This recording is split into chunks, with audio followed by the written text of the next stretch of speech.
Well, it's been a memorable season for Dundee United, acknowledged throughout the game as veteran European campaigners. And their past achievements have been surpassed this season as they've encountered fresh glory. Dundee United's historic year in Europe began 9 months and several thousand miles ago in France last September. A 1-0 defeat by RC Lens was overturned at Tannadice a fortnight later when Tommy Coyne and Ralph Milne, 2 players transferred during the season, hit the vital goals. The second round took United behind the Iron Curtain, familiar territory for them over the years, to face Universitatea Craiova of Romania. This time the hard work was done in the first leg at Tannadice. A Milne corner was nodded down by Clark, and Ian Redford was on the spot to turn the ball home. After that, it looked as if Rakolta in the Craiova goal would rob the home side of a convincing lead. A well-directed Redford header was superbly saved. Then a Bowman shot was acrobatically fisted clear. But in the last 10 minutes, the 2 vital goals came.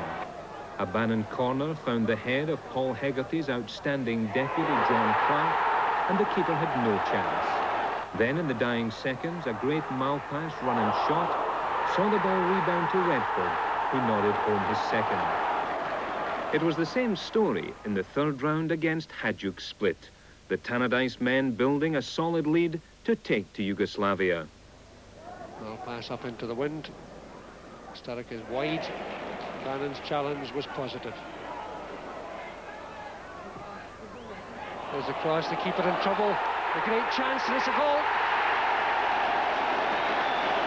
An important breakthrough for Dundee United. United pushing extra men in the box as Sturrock does a quick about turn, trying to get it to his right foot, trying to hook it across. Clark's there, and a goal! John Clark, 2-0. That victory threw up the quarter-final tie all Britain wanted to see. The millionaires of Barcelona against Jim McLean's squad of cut-price bargain buys. And there was an early surprise awaiting the Spaniards in the first leg at Tannadice. Gallagher was hoping to get free on the right, but the United fans encouraged as the throw is quickly taken towards Sturrock. There's Gallagher. A perfect start for Dundee United. Barcelona had their moments, but in the magnificent setting of the Nou Camp Stadium, it was a supremely confident United side which produced one of Scotland's best ever performances in Europe.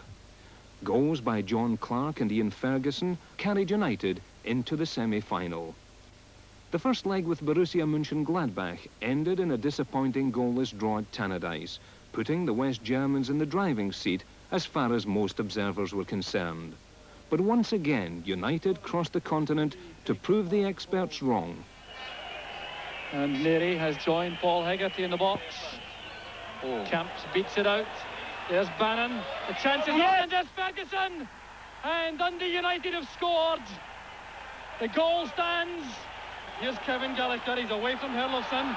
Can he do it all by himself? He has Redford waiting in the middle. Here's Gallagher. Now Redford, a great chance for United second. There's Redford. Yes! With Gothenburg leading 1-0 from the first leg in Sweden, the pressure will be very much on the Dundee United strikers. Well, they'll be happy seeing here at Tannadice after marvellous circumstances around the match. The conditions are excellent. The overhead situation is fine. Some wind right enough, but apart from that, no problems on the pitch. In excellent condition. The team lineup's confirmed. We've got United leaving out Dave Bowman and Eamon Bannon. Paul Hegarty also is out, with Kevin Gallagher, Billy Kirkwood and Paul Hegarty back in the side. So a very interesting lineup. A 4-3-3, I think, from United, and that may interest Hamish and Andy back in the studio. Yes, we're obviously attacking from the word go here, Andy, isn't it? Yes, I'm pleased to see Jim going for a 4-3-3 formation after. It means he's going to take the initiative. He's not prepared to sit back, and I'm delighted. There's obviously the added bonus for Dundee United of having Ian Ferguson in the starting lineup tonight after missing the first leg, and I'm happy that he's going 4-3-3. A big night for Kevin Gallagher, Hamish, a young man who might just grow up tonight. This could be his night, perhaps. That's right. He's got an awful lot of pace, obviously, which they're hoping to use down behind the defenders, and obviously get the ball into the box for Ian Ferguson, who's very, very dangerous in the box. So they're hoping to get Kevin, get a good few touches early on, pass the full-back and play it in, put them a bit under pressure. They're very, very good in the air, but they've never really been tested so much in the ground with Fergie's ability just to find space in the 6-yard box. So he's going to be very important, the two of them, and obviously Paul Sturrock will play on the left. Yeah. Right, boys, we'll talk to you again at half-time and take a look at the first half highlights, as we always do. But right now, let's go back to Tannadice. The atmosphere, and one can almost sense it here in the studio. It promises to be a great match. We all really wish Dundee United well, as we hand you back now to Jock Brown. Thank you, Arthur. Yes, the teams are out on the field to a tumultuous welcome from the Tannadice crowd, 22,500 inside the stadium. There's the Dundee United lineup, confirmation of the changes, and John Holt there listed at right back with Maurice Malpass at left, and that is the way we think the team will line up, with the energy of Billy Kirkwood preferred in right midfield. There's Ian Ferguson, who missed the first leg through suspension, a key man tonight, the scorer of 30 goals this season for United. Paul Sturrock too may revert to his left wing role, where he's caused so much damage in earlier European matches, and he plays up in a 3-man attack with Kevin Gallagher and Ferguson. So the Gothenburg team also shows a change. They have one change you'll see from the side, which beat United 1-0 in the first leg, and that's number 6 there. Roland Nielsen has been preferred to Magnus Johansson. That apart, the team is exactly the same as the one which played in Gothenburg. Nielsen brought in apparently to try to protect his right fullback Carlson, who may be a problem. That's Glenn Hussein, the centre-back, watched tonight by Archie Knox, the Manchester United assistant manager, the chance of a transfer to Old Trafford. And up front, the main attacking menace, Stefan Pettersson, who scored that goal which gave Gothenburg the vital lead in the first leg. So no messing about with the formalities. There's the referee, Johan Igna from Romania, chemistry teacher, but an ex-First Division footballer, a man who refereed in the World Cup finals in Mexico. So there's the referee's details, and reckoned to be one of the best in Europe. So beside me, Ian St John, his usual position. Ian, do you feel optimistic about the match tonight? Well, I think there's some comparisons to be made, you know, with my old team, Liverpool, way back in 1977. They lost in the cup final to Manchester United, went to Rome on a Wednesday in the European Cup, and everybody expected them to be down and, you know, would be tired from the occasion at Wembley. And they went to Rome, turned on a performance and won the European Cup. And I can see that parallel here. And although everybody's thinking that Dundee United, you know, will be jaded because it's the end of the season, we'll have a reaction from Saturday's cup final, it may not work out that way, Jock. And I'm hoping that, you know, they can do what Liverpool did in '77 and win this cup. Well, we'll certainly share these sentiments. There's the Gothenburg fans, perhaps about 1,000 inside the stadium, and they've made plenty of noise in the city this afternoon. There's a hold-up now because referee Igna, I think, has reckoned without the very quick preparations by both teams, and he's a couple of minutes early, perhaps, lining them up. So he's now calling for the ball from Billy Thompson. Ian Ferguson out to make this a major occasion in his career, and of course in the Dundee United history. So the match about to start. It's United who will kick off, and the match is underway. And the early lineup from United, very interesting. Billy Kirkwood pushing into an attacking position right away. And there's Maurice Malpass hugging the left touchline early in the match. He played it right back in the final against St Mirren on Saturday. So there's the first decision to United as Paul Sturrock looks for this throw from Malpass. Sturrock making a good run again, lofting that across. Kevin Gallagher, the challenging player, but that's an easy one for Wernersson, the experienced Gothenburg goalkeeper.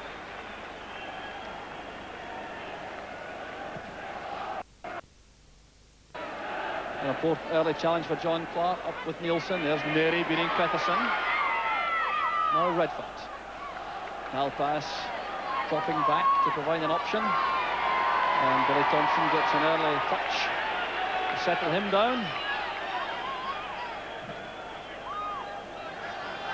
The high ball goes towards Ian Redford, right back by Holmgren, and a quick ball played forward by Carlson, the Gothenburg right back, only non-international in the Gothenburg line. So here's John Clark for United. Well, showing plenty of confidence. Neri to Ferguson, that's towards Redford. That's Kirkwood going through, and certainly committing himself totally to the challenge. Wernerson took a knock. The referee has a word with Billy Kirkwood, and Kirkwood is in the side tonight to use his running power and energy. Wernerson has recovered fully. I would dispute the goalkeeper got a knock there. Jog, he just dived over the player as he comes sliding in. But again, always early in the game, they want to influence the referee, you know, make sure that he's going to look after them. And there he leaves it, and you see the pace of Nielsen, Lennart Nielsen, and a nudge there on Malpass is picked up by the referee right in front of the linesman's eyes. But Lennart Nielsen showing his tremendous pace again early in the match.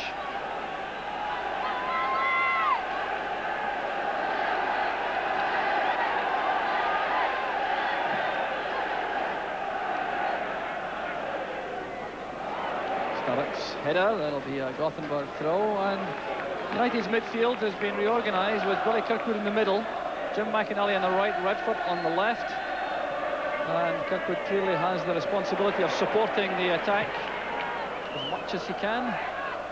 We've seen evidence of that already, and that's a foul, all right. Michael Anderson bringing down Boris Malpass, the former Hammarby midfield player. Anderson. John Clark. Sturrock trying to screen it. He's bumped from the back by Carlson. The referee sees nothing wrong. Obviously felt that Sturrock was backing into the defender. There's Holt. Now Neri. Good play from Neri. Ferguson to McInally. Gallagher on the right. Good running by Gallagher. And plays it against Fredriksson. But that's a run which will undoubtedly give the youngster confidence for the rest of the match. Well, Colin Gallagher making an early impact, and it'll be John Holt with the throw. John Clark has joined the attack. There's Ferguson challenging in the box. It's played away by Holmgren. There's Malpass. John Clark again. Tommy Holmgren wearing number 9. Good header by Clark. A burst of applause from the appreciative Tannadice crowd. Redford trying to thread that through towards Sturrock. It was cut off by Larsson. Back now with Holt. Some good possession play from Dundee United. Gallagher taking on Holmgren. And this certainly is a very urgent opening by Dundee United. There's Gallagher. That's towards Kirkwood. It came off Wernerson, and that's a corner kick. But superb play by Dundee United in attack, and that could so easily have been the opening goal. A corner taken quickly, it's just behind John Clark. So here's Neri. Pettersson wins it. And the tackle was by Redford. It was Nielsen who took the full bundle. This is Lennart Nielsen running at Malpass. Well, there's the menace of Lennart Nielsen, the replacement for Johnny Ekstrom after his transfer, and he's showing his menace early in the match. Billy Kirkwood recovering from a knock. But this was fine play and attack from United. The ball came in, was played across by Gallagher. Kirkwood played it over his head, and the goalkeeper was out quickly.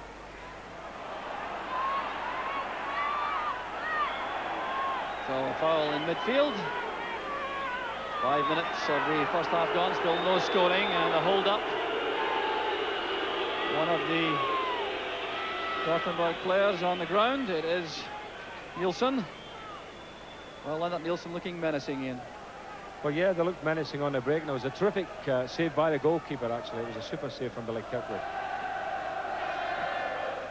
Larsson's free kick. Hussein is in the box. And no touch means a goal kick to United. Well, certainly no signs early on of a hangover from the cup final, Ian. No, actually, they've started the way they did against Barcelona here. Remember, they started early in the game, and they were hustling and bustling and putting the pressure on Barcelona and not allowing them to settle, and they're doing that tonight against Gothenburg. Well, Larsson winning these high balls comfortably as he did in the first leg. It's Clark playing it forward. Carlson. This is Pettersson. Supported by Anderson. That's one for Nielsen to chase, and Billy Thompson very smartly off his line. There's no question that Lennart Nielsen and Stefan Pettersson provide a very dangerous strike force for Gothenburg. Here's Pettersson again, playing it into space. Roland Nielsen can't get there ahead of Morris Malpass.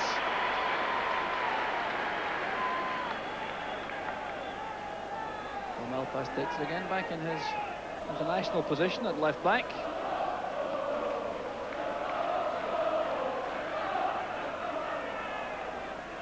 There's Holt, and now Gallagher. Kirkwood ahead of him, that's Larsson who wins it. Well, very comfortable on the ball initially, but forced into a careless ball inside, but Holmgren got it forward, and United start the build-up all over again.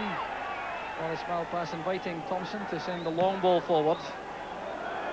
Not that you can expect United have too much success with the high balls to their front three. There's Clark, Malpass. It's won by Hussein, and it's Redford's header collected by Larsson. McInally, Redford. Now Clark.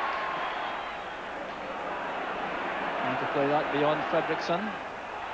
The most experienced player in the Gothenburg side, the fullback, Fredriksson, with 55 caps. And seeing a new problem in the form of Kevin Gallagher. Here's Malpass. Carlsson's header. Roland Nielsen in right midfield, apparently to help Carlsson, who may be the least effective of the experienced back four for Gothenburg, but this is Pettersson. Inside it goes to Anderson. This could be the chance for the away goal, but John Clark's clearance off the toes of Nielsen, and it's Gallagher on the break. And a moment of anxiety there in the United defence. That's Larsson once again. Here's McInally. Holt. Kirkwood's dummy. That was Ferguson trying to play it into Kirkwood's path. Pass back was from Stig Fredriksson.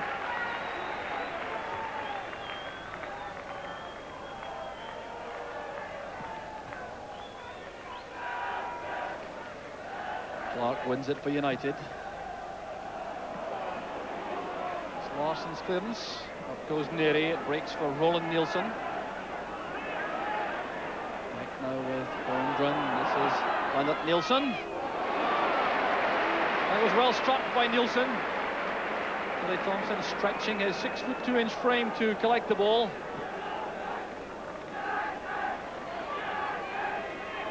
With a reminder that Gothenburg have not yet failed to score away from home in the UEFA Cup this season. Clark took a knock as he landed. Good interception by Neri. Kirkwood a little bit careless with the header towards Neri. Malpass escorting it back to Billy Thompson as John Clark recovers. He landed awkwardly on his hips. I heard the ground shudder there when Clark fell. He really is a big boy, isn't he? Now Redford. Stark beaten the ball by Carlsson. John Clark appears to be moving freely once again at the heart of the United defence.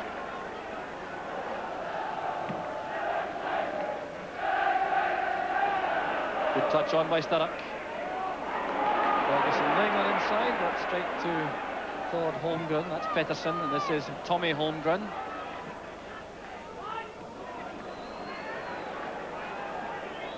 Pettersson leaves it to Nielsen. Here's Lennart Nielsen.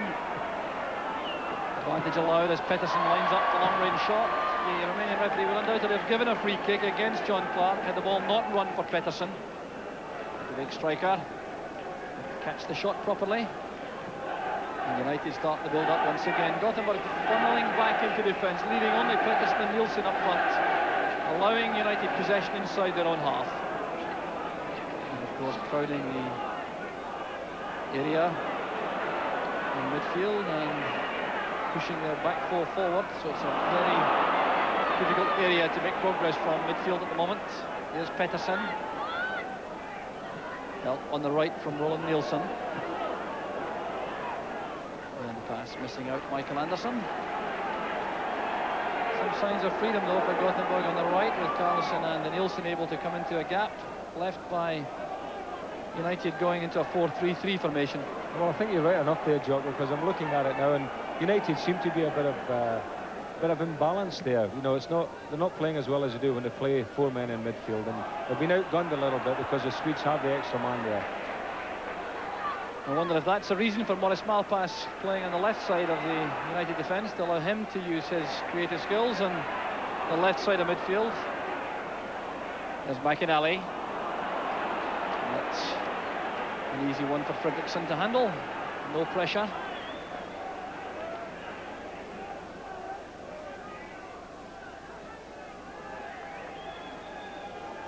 So the Swedes content to settle into the match. They have the whip hand, of course, with that goal from the first leg.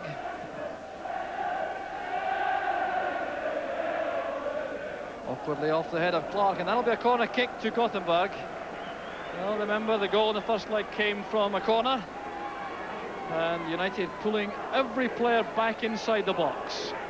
The front three, Gallagher, Sturrock and Ferguson, have joined the defence. The corner will be taken by Tommy Holmgren, left-footed, to swing it in on Billy Thompson, and that packed 6-yard box. Headed away by Holt. There's the shot from Pettersson. It's blocked by the legs of Thompson. So United living dangerously for a moment. And that was well enough struck by Fredriksson, the fullback, with his wrong foot, the right. But fortunately for United, wide of the target.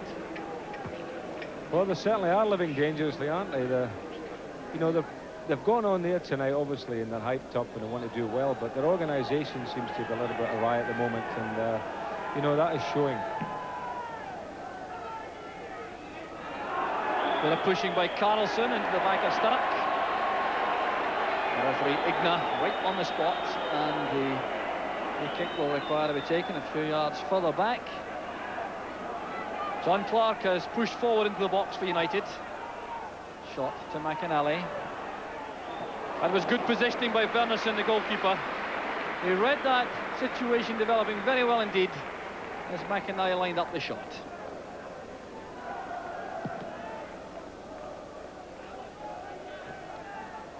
Pass and Kirkwood.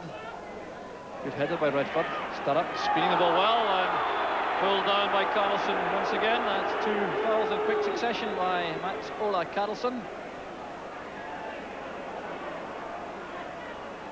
And this time John Clark has stayed back. The angle perhaps wrong for any high ball for a header from the big centre half. So it's Neri with the free kick. I can't imagine pumping the high ball in to any great effect, and there was a misunderstanding there among the United players, and rather a wasted free kick. Well, I don't know who he was expecting to get in there and get a head on it, because Jim McLean probably didn't know that either. He looks as if he's a little bit upset there. Yeah, he just pumped it in there. In fact, looking for Gallagher, who's probably one of the smallest men in the field. United bench has Gordon Wallace in the middle. Assistant manager, there's Hussein's header. Redford bringing it forward for Ferguson to chase. Carlson was quick enough. He took a rap on the shin from Ian Ferguson. The referee saw nothing amiss and refuses to stop play, but this is Pettersson. He has Nielsen in support. Pettersson from long range. And Thompson advancing to the 6-yard line. He needed 2 attempts. Pettersson again showing his striking prowess. Another high ball forward from Holt this time. Larsson mopping these up. Gallagher losing out to Holmgren. This is Holt.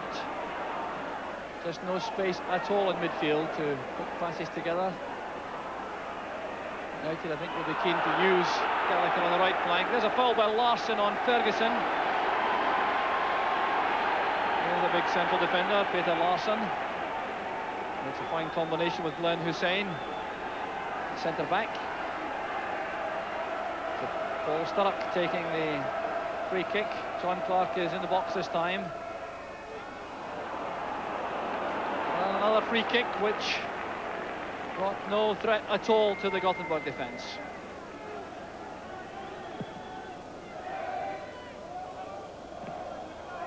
Good control from Nielsen. Return header by Lennart Nielsen, a difficult one. And you saw Hussein go into that challenge with Gallagher with total conviction. The whistle had already gone for a free kick to Gothenburg. It's a signal for Hussein to make his way into the United box. Carlson with the free kick. Pumping the high ball in towards Hussein. And once again, it's a goal kick to United. Looked for a moment as it came off the head of John Holt, but Glenn Hussein, anxious to win a Cup Winners' Medal and impress Archie Knox of Manchester United.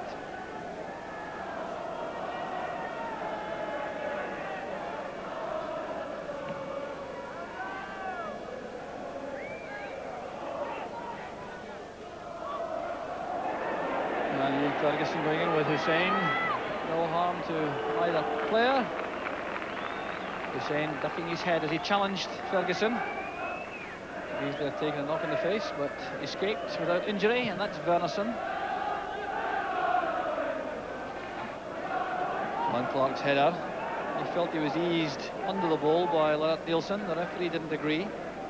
But there's a very strong wind jock blowing left to right down the ground as we look at it, and you know, Clark's misjudged it a couple of times already, but it's a very difficult one. So Clark put under pressure now by Hussein as Michael Anderson prepares to take the throw. It's a long ball into the head of John Clark, and Malpass takes no chances for United. Happy to concede the corner kick in the circumstances. And once again, problems for Billy Thompson. Billy Kirkwood is back in the 6-yard box, defending. Every United player is back again as Tommy Holmgren sends it across. There's Neri. Important challenge by Redford. Hussein appeared to handle, and the referee has given the free kick. Handball against Hussein. It's a relief for the United defence. Ball appeared to bobble awkwardly for Hussein.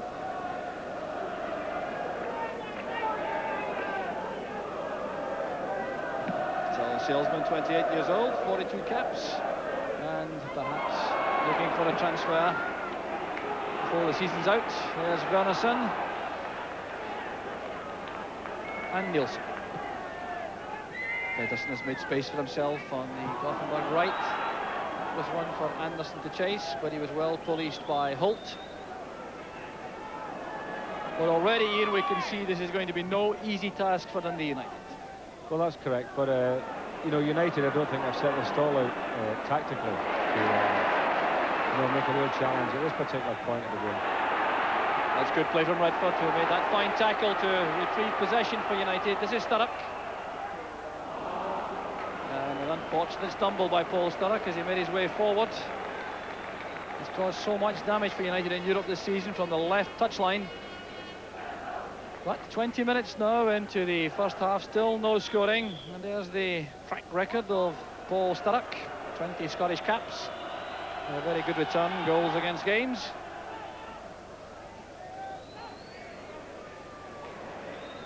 Played forward by Hussein for Pettersson. Jim McInally back, cutting off the pass towards Holmgren.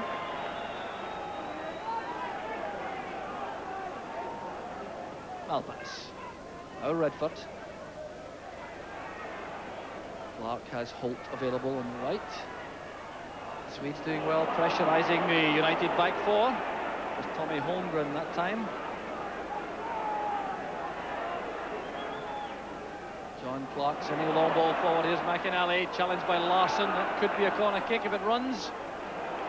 And the big defender showing a good turn of pace to prevent the corner. Jim McInally doing his work on the right side of midfield for United tonight. Neri. And Malpass forced by the attentions of Roland Nielsen to play that back to Thompson. So some good closing down play from the midfield players from Gothenburg, making life tough for United in a creative sense. And there's a push into the back of Paul Sturrock once again by Carlson. And this time David Neary goes forward, leaves John Clark behind. United making progress on the ground this time. And no free kick. That looked like obstruction. Here's a break on for Nielsen. Paul Sturrock was aggrieved. Here's Nielsen taking on Clark. And that's the goal which United were dreading. Lennart Nielsen, 22 minutes into the first half, and Lennart Nielsen punishes United on the break. Well, that certainly is a disaster for United. It clearly felt they should have had a foul at the other end, the challenge on Sturrock. But look at this, Nielsen coming inside John Clark and powering that shot in at the near post. We'll see that again. John Clark trying to push Nielsen towards the outside. Nielsen coming inside. And there's the goal which makes such a difference to the outcome of the match. Well, I must say they got caught with a sucker punch, didn't they, United? Really, I thought myself that there should have been a foul at the other end. But when the Swedes broke, the guy just took a big clack on, turned inside him, gave himself a good yard. And really and truly, I don't think you can blame the goalkeeper because it was a powerful shot. Low right into the corner. So Lennart Nielsen was the signing to replace Ekstrom. He came from Elfsborg this season at the age of 28, remarkably. And United win a free kick just at the corner of the box. Now the United task is that they must score 3 times if they are to win the UEFA Cup. And that certainly appears to be a very tall order indeed. Well, miracles have happened before here at Tannadice on European nights. And that really is what United are looking for now. Remember, the away goal counting double in the event of a tie. United managed none in Gothenburg. So they have to score 3 times. Kevin Gallagher running into trouble. Holt playing it forward for Sturrock. Played away by Larsson.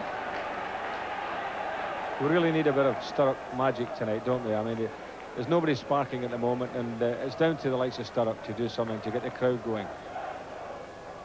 The header on from Kirkwood. There's Ian Redford. Appeals for handball, waved aside by the referee. It's back with Malpass. Now McInally. And on the left is Redford. A difficult ball to control. Face high, that pass. Allowing Gothenburg to take possession again. There goes Nielsen and Billy Thompson coming out to help John Clark.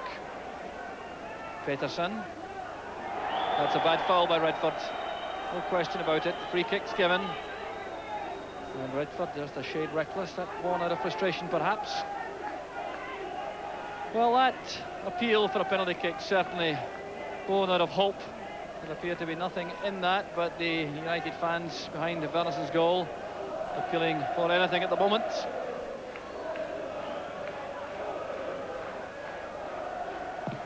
It's Carlson's free kick. Thompson's committed. And why not with such a safe pair of hands?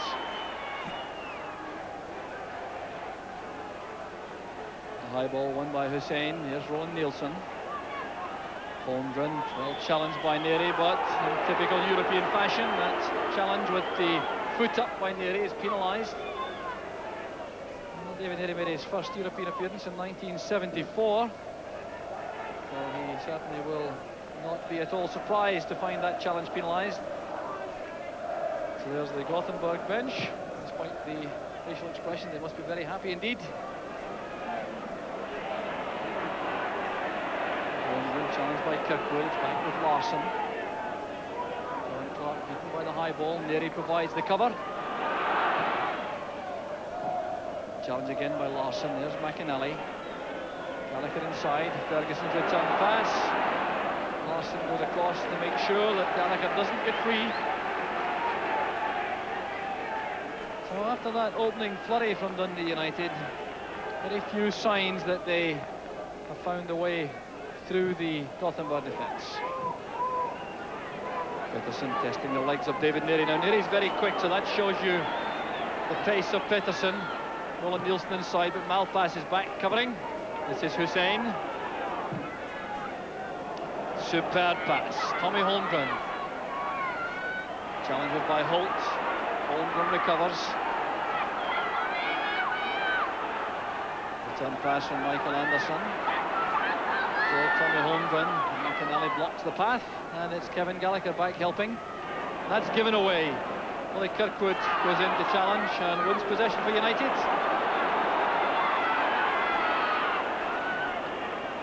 I think he could do not much more than that.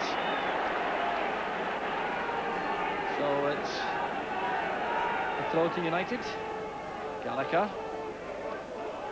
Good close control from Kevin Gallagher. Going past Larsson. And a difficult one for Wernersson, and Sturrock was just a shade too remote as the cross came over. But that was good play on the flank from Kevin Gallagher.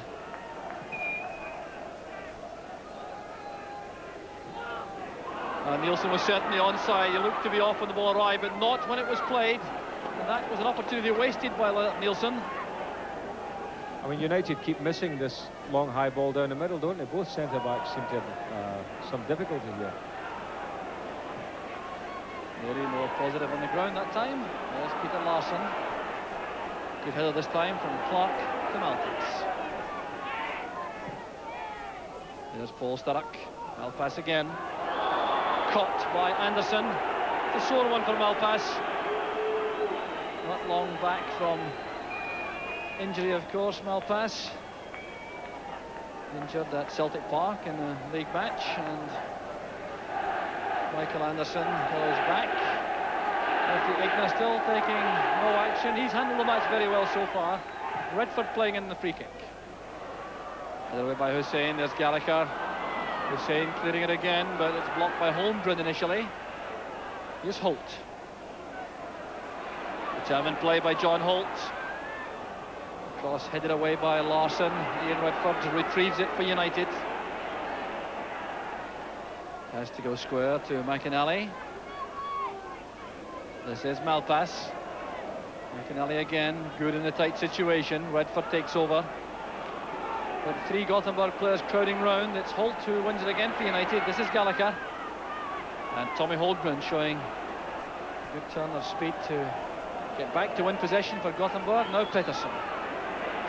Challenged well by Neary. This is Redford. Now McInally. Attempting the shot on the run. Couldn't get the required accuracy to test Thomas Wernersson. McInally becoming much more involved in the play in midfield for United. The midfield players have got to get involved in it now, Jock. You know, they've got to take a chance and try and break and get up there and try and force the issue, because there's no point now in just sitting back. That goes Roland Nielsen. That through, it's cut off by Neary. Back with Billy Thompson. The capacity Tannadice crowd now completely subdued. That makes the task even easier, of course, for Gothenburg, although in fairness to them, they have gone to the San Siro Stadium this season to get an away draw against Inter Milan before 61,000 fans, so they've been through the mill before. And an offside flag is up against Ian Ferguson, who once again wants to have a word with the linesman. Half an hour of the match gone. United trailing on the night by 1-0 to 0. The scorer Lennart Nielsen in the 22nd minute, and that makes it 2-0 to Gothenburg on aggregate. There's the caption to tell the story. Add that to Pettersson's goal in the first leg. You see the task ahead for United. Comfortably covered, that shot from Nielsen by Billy Thompson.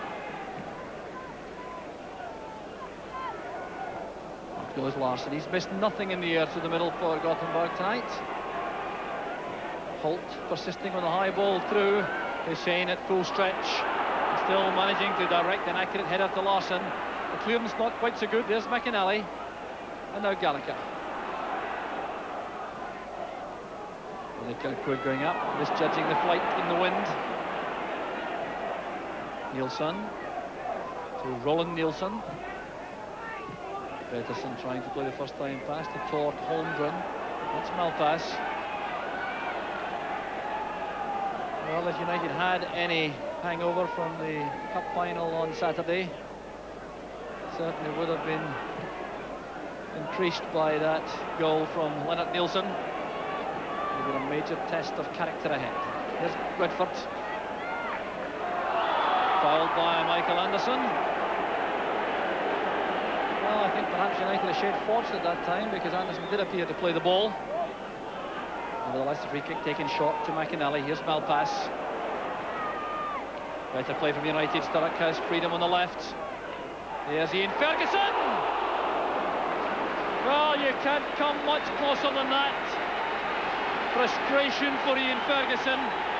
But United profiting from that build-up on the left flank with Paul Sturrock pumping up there to telling effect.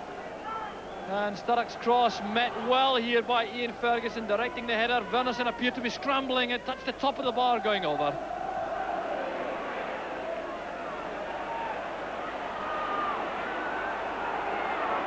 Hussein calmly across to Carlson. Well, a goal there would certainly have given United a massive boost, Ian. Well, it really is something that they're desperate to get, but I think Maurice Malpass has got to push forward a little bit in midfield and try and support Sturrock on the left-hand side. You know, he's quite happy to be sitting back here and pumping long balls, which really and truly, you know, are no good to anyone. He's got to get up there, fill that hole in the left side and support Sturrock. And I think if Sturrock gets the ball in those positions, he's always liable to do something. So Jim McLean has a lot of thoughts, no doubt, going through his head at the moment. How can he change the pattern to United's benefit? So there you are, Malpass again, getting it deep and just humping a long ball up. And I don't see what joy United can get out of that. Well, they certainly had no joy at all in the air to the middle against Hussein and Larsson. Kevin Gallagher now switching to the left. And it came off Gallagher last, says referee Igna. So the throw goes to Gothenburg. So United certainly overloading on the left, with Gallagher joining Sturrock. As Malpass takes the throw, back it goes. These happy fans from Sweden. Well, an occasion to savour for them. The scoreline stays the same. And the referee makes the decision. That came off Mats Ola Karlsson, the fullback. And that's a break, I think, for United. Redford. Here's Sturrock. Well, a good turn by Sturrock. The cross a bit too deep. Here's McInally. Running into Holmgren. John Holt was brought down, but as Holt was penalised. Now that's because he showed his studs to Michael Anderson going for that ball. You just cannot lift your feet off the ground making a tackle for European referees.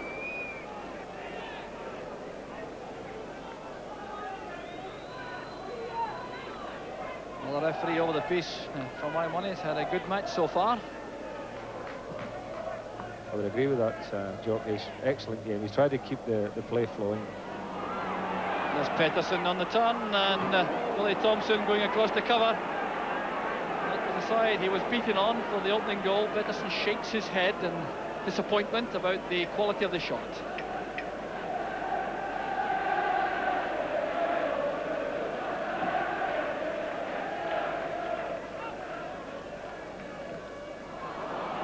Well, an aimless one from John Holt, and the one which showed a little bit of fatigue in the legs.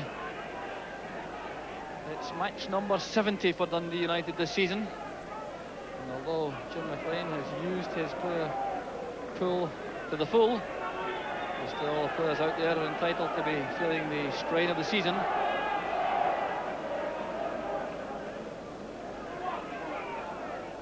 John Holt's header. Here's Kirkwood. Larsson. Well, he realised Ferguson was coming to him, leaving Hussein free, and Malpass doing a good job defensively this time.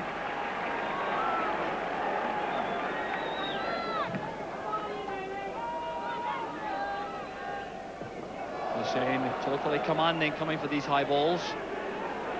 Pettersson to Holmgren. Here's Nilsson. Screening the ball from John Holt. Stefan Pettersson once again.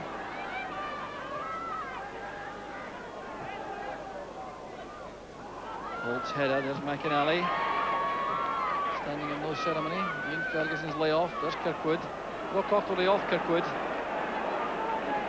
United still finding it virtually impossible to make good progress on the ground through the middle.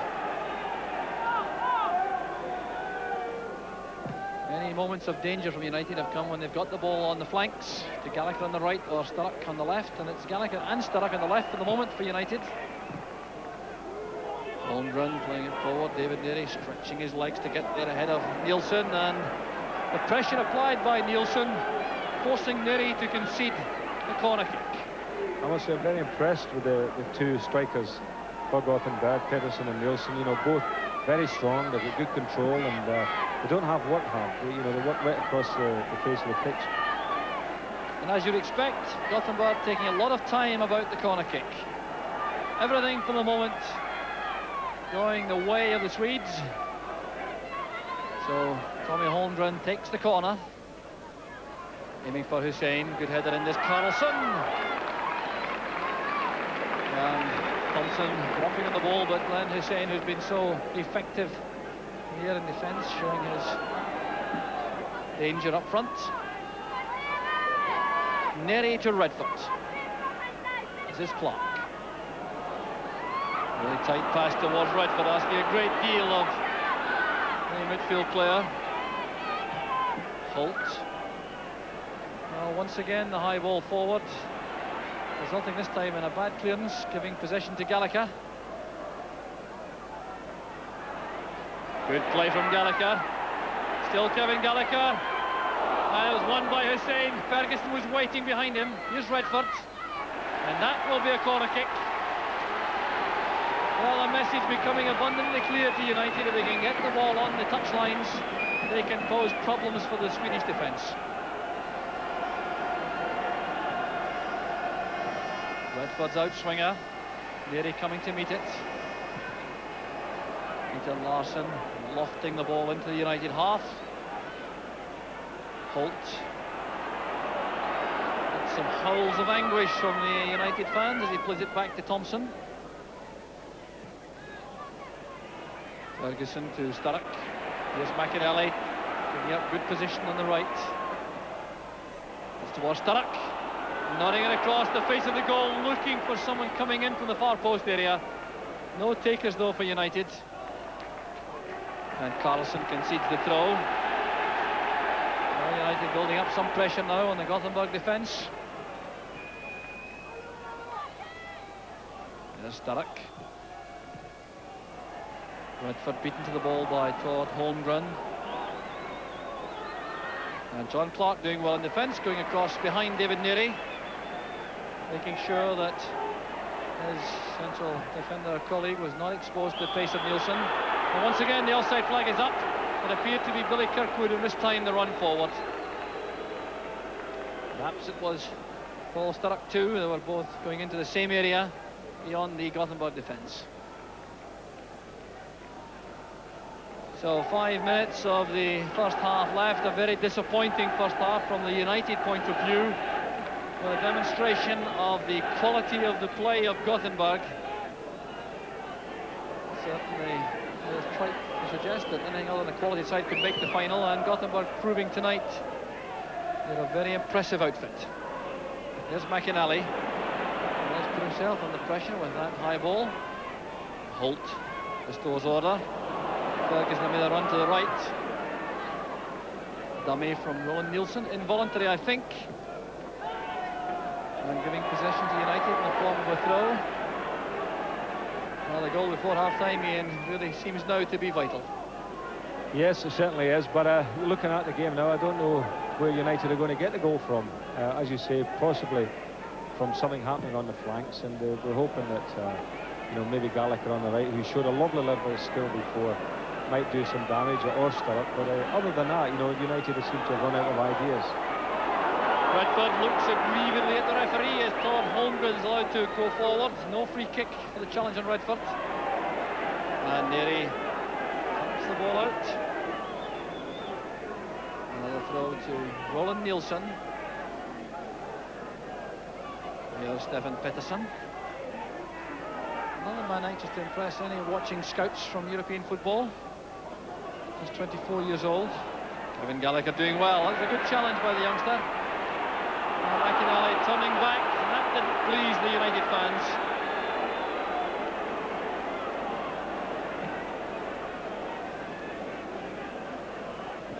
Header on from Stark goes for a throw to Gothenburg.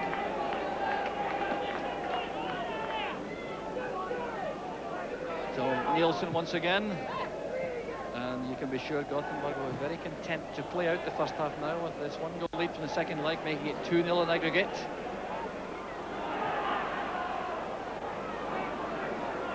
So there's Stig Fredriksson pushing forward. We haven't seen him in attack before, but that's a good pass back to Nielsen towards Pettersson with a cross. And Malpass missed the high ball. Pettersson coming in his blind side, couldn't control it, and it's a goal kick to Dundee United.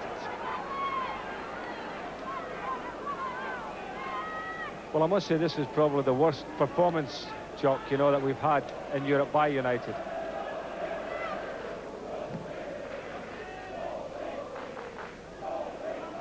So there's McInally missing out in midfield, and it's Michael Anderson who has possession for Gothenburg, and there's no question now Gothenburg appear to have the game well in control.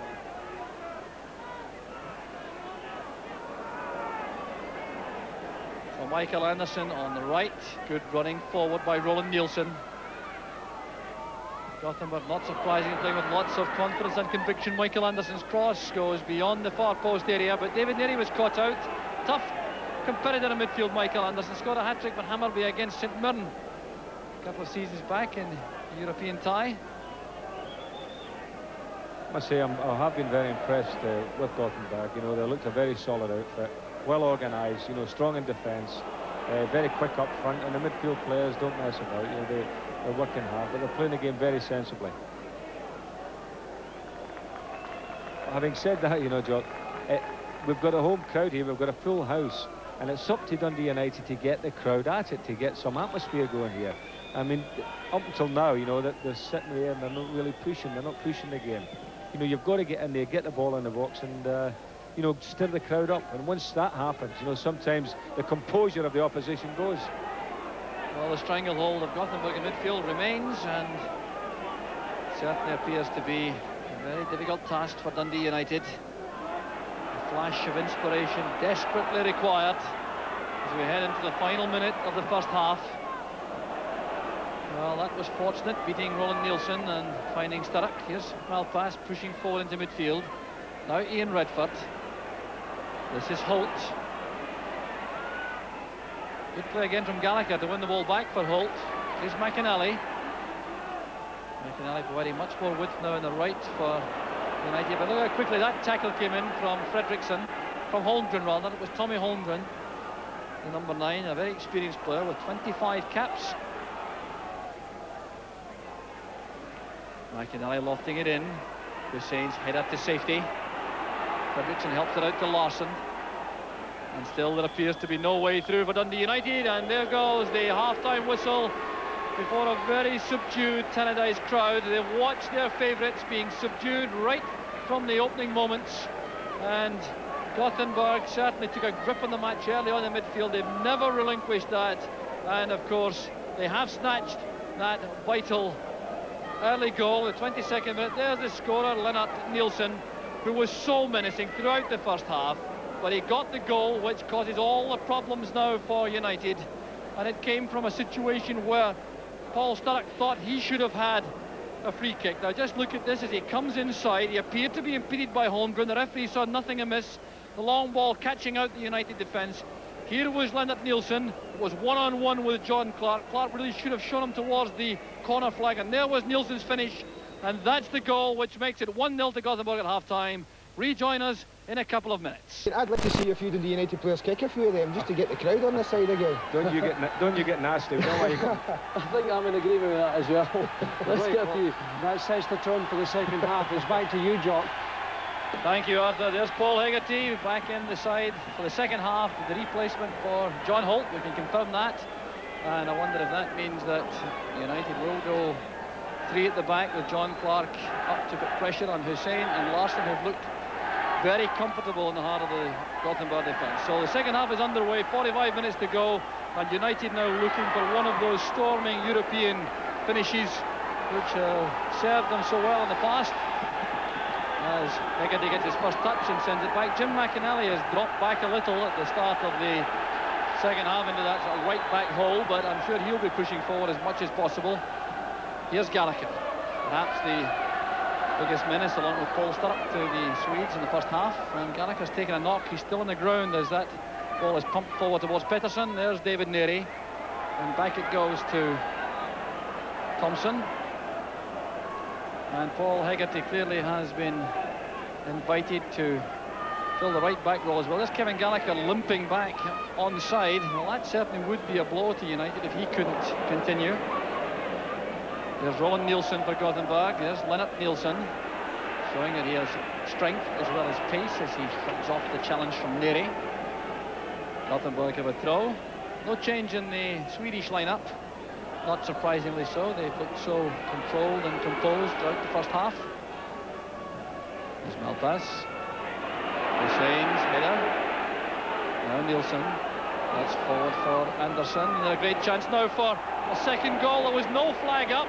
Now that could easily have been a goal for Michael Anderson. I think even he was waiting for an offside whistle. He's looking towards the linesman. I don't think he'd quite believe it. He was certainly not pulled up, and that was a golden chance for Anderson. Passed up.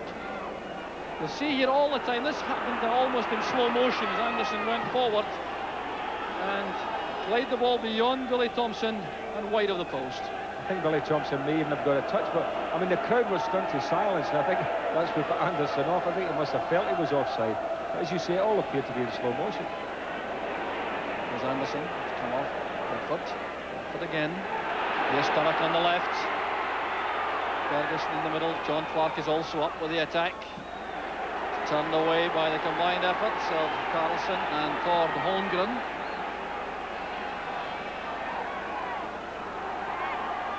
So Redford looking for activity inside for the throw. Here's Sturrock. Redford once again. Paul Hegarty had joined the attack along with John Clark. And United look in vain for a corner kick. A goal kick's been given by the linesman and acknowledged by the Romanian referee, Johan Igna. Well, it was very interesting the way that Hegarty joined John Clark very quickly indeed as soon as United got into a wide position.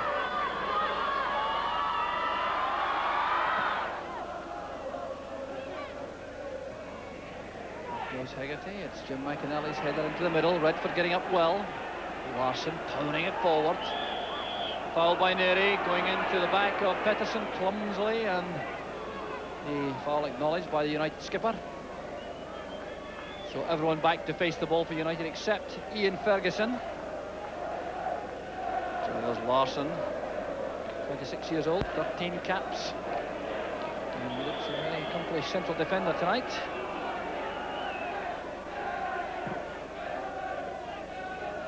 Hussain beaten by Hegarty. It breaks for Roland Nielsen. It's away by Clark to Sturrock.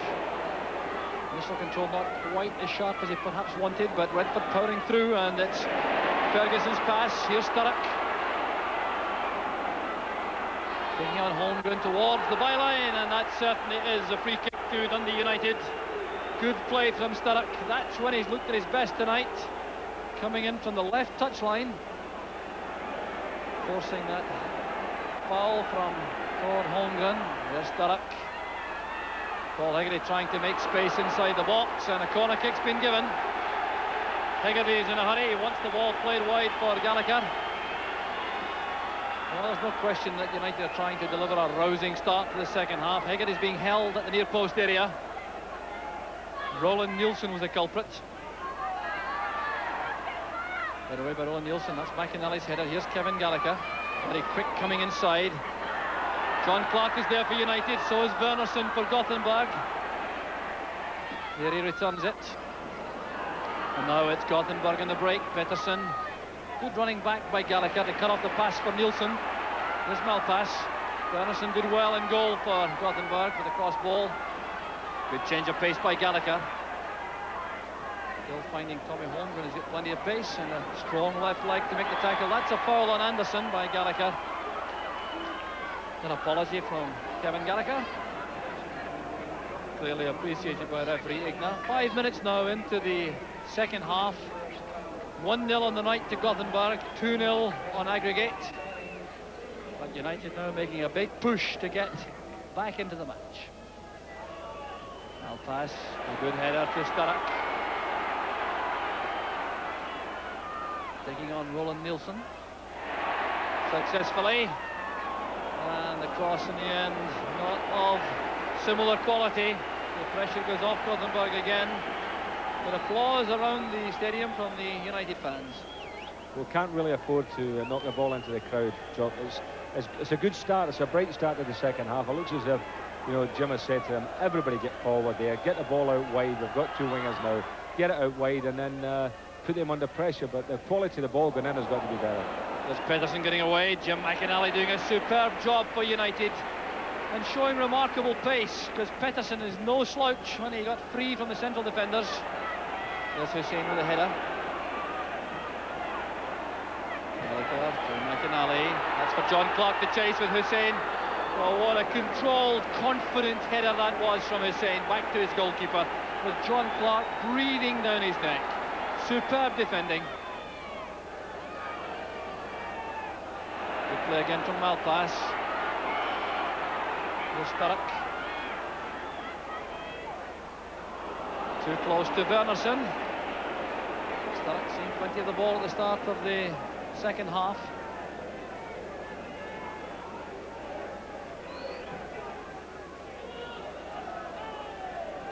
Well, Nielsen clearly playing the man, not the ball. The referee allows the advantage as Neary wins possession. That's for Clark to chase. Hussein plays it out for the throw. So encouragement now coming from the United supporters.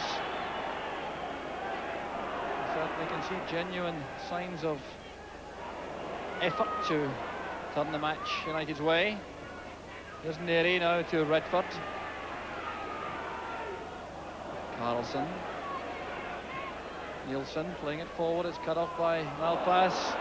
That's a free kick for the recovery tackle by Malpass on Roland Nielsen. Neary missed it. There's Pedersen, and Neary was back quickly. Pedersen certainly a hot handful up front alongside Nielsen for the United defence. Malpass. Redford.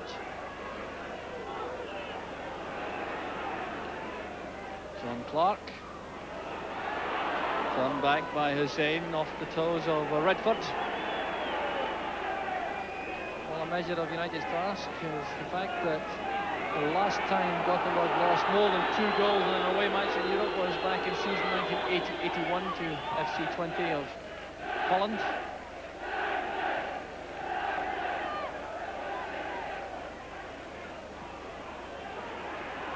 Holmgren showing his strength as he held Kirkwood off, but the referee saw that as a foul, and the free kick is given to United.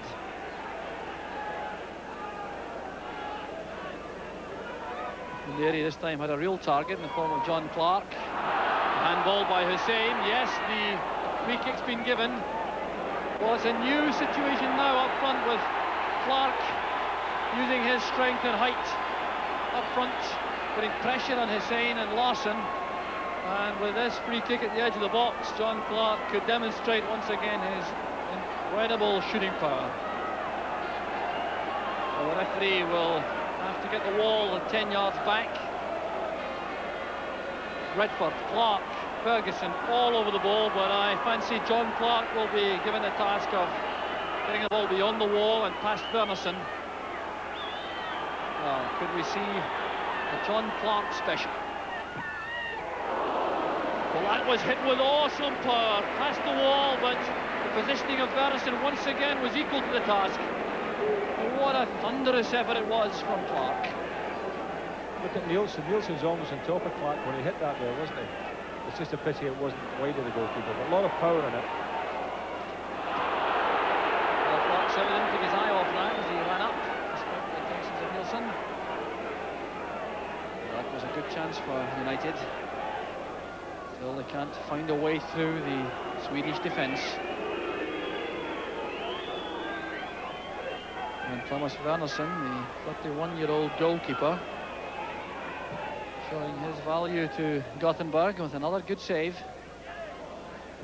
Holmgren. And this time Mary uses some strength in the tackle with Nielsen. He has to concede the throw though. 10 minutes now, the second half gone. Played across by Nielsen towards Pettersson. And Nielsen anxious to have the first time shot at goal. No problem this time for Thompson.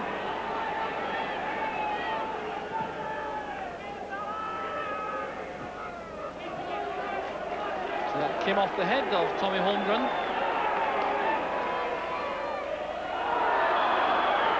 Gallagher made rather a lot of that challenge by Fredriksson, but it certainly had the effect of convincing the referee it was a free kick. McInally chipping it to the near post area. Kirkwood was making a run, but Larsson spotted it early enough. Appears to be a throw at the corner flag.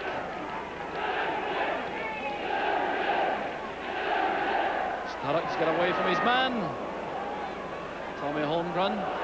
This is Gallagher. Running against Fredriksson. Fredriksson complaining that Gallagher had his foot up.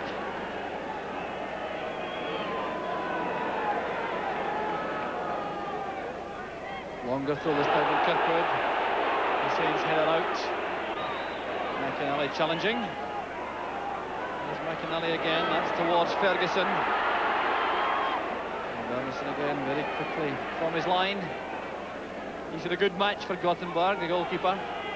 But really he hasn't had the shots that have gone wide of him, Jock. You know, the shots that have gone in have been straight at him, and he's come out and picked up the ball out there very well. You know, and showed good control then. But really and truly, you know, United haven't had shots where he's had to really make excellent saves. A good pressure play in midfield from Dundee United. There's John Clark going through, trying to line up a shot at goal. Well, he may have used Ian Ferguson to his right, but Clark's intention was clear from the moment he began that run. He wanted to test the keeper. Well, United fans still looking a bit glum. Nielsen backing into Hegarty. High clearance from Mary, helped on by McInally. There's Clark again. Fredriksson reacting quickly to the chipped pass. The offside flag is up against Nielsen. He's all on his own, fully 5 yards offside. United now leaning heavily on the experience of Hegarty and Neri in central defence, pushing McInally and Malpass forward into wide midfield positions. The United undoubtedly gambling. There's Malpass. McInally adjudged offside by the Romanian linesman. So no joy for Jim McInally. Scorer of 2 goals for United this season, one of them in Europe against Hajduk Split.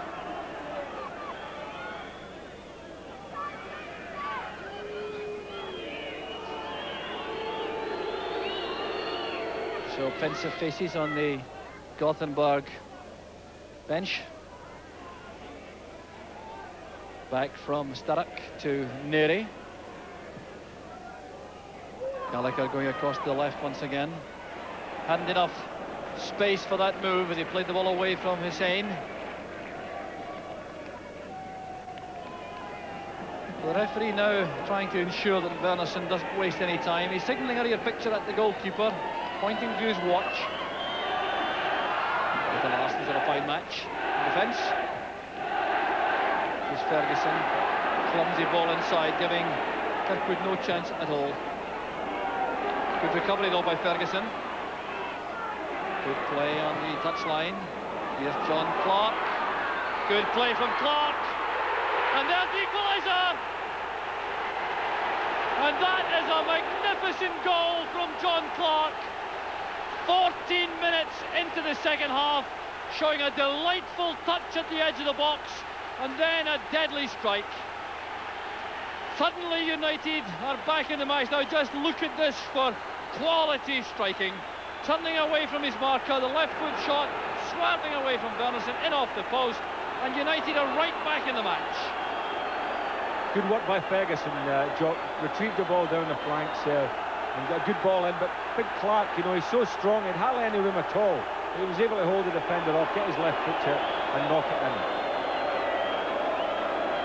As I was saying before, we haven't been getting shots on target, you know, to test the goalkeeper. That's the first one that's really been wide of him.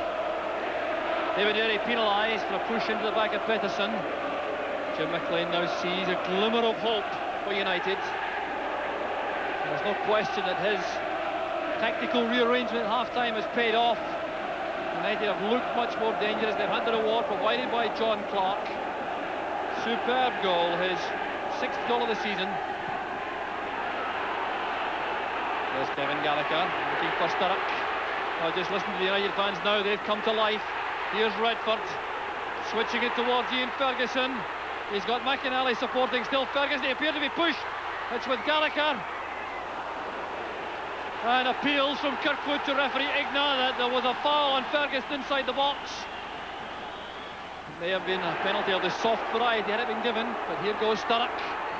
Fine play, there's McInally, can he hook it back across goal? Up goes Gallagher. And once again, appeals to the referee that Gallagher was being impeded as he jumped for the high ball. Well, this is now a new match, and the United fans are relishing this change in fortune for the favourites. Well, we were saying at half-time, Jock, that it was up to United to raise the temperature here, get the fans going. Well, that goal has certainly done it now. And every ball in the box now, you know, there will be panic stations as far as Gothenburg are concerned. Tommy Holmgren getting a break there against McInally. Here's Ferguson. Well, he certainly has battled hard now for United, particularly in the second half. I wonder if Jim McLean had a word or two with him. And there's a foul, all right. Peter Larsson into the back of Gallagher. Now, are there signs that the Gothenburg defence is just becoming a shade rattled? And the presence of John Clark certainly has had an effect on that. McInally with a free kick. Up goes Clark. That's dropped by the keeper. The clearance goes straight to Malpass. It was Paul Hegarty with John Clark in the box causing problems. Well, that lets the momentum drop a little, McInally's error. And that certainly wouldn't have done Wernersson's confidence any good. Nearly quick enough to get the ball ahead of Lennart Nilsson. Clark getting a touch. Fredriksson keeping his head. Drawing on the experience of 14 years at the top flight, Stig Fredriksson.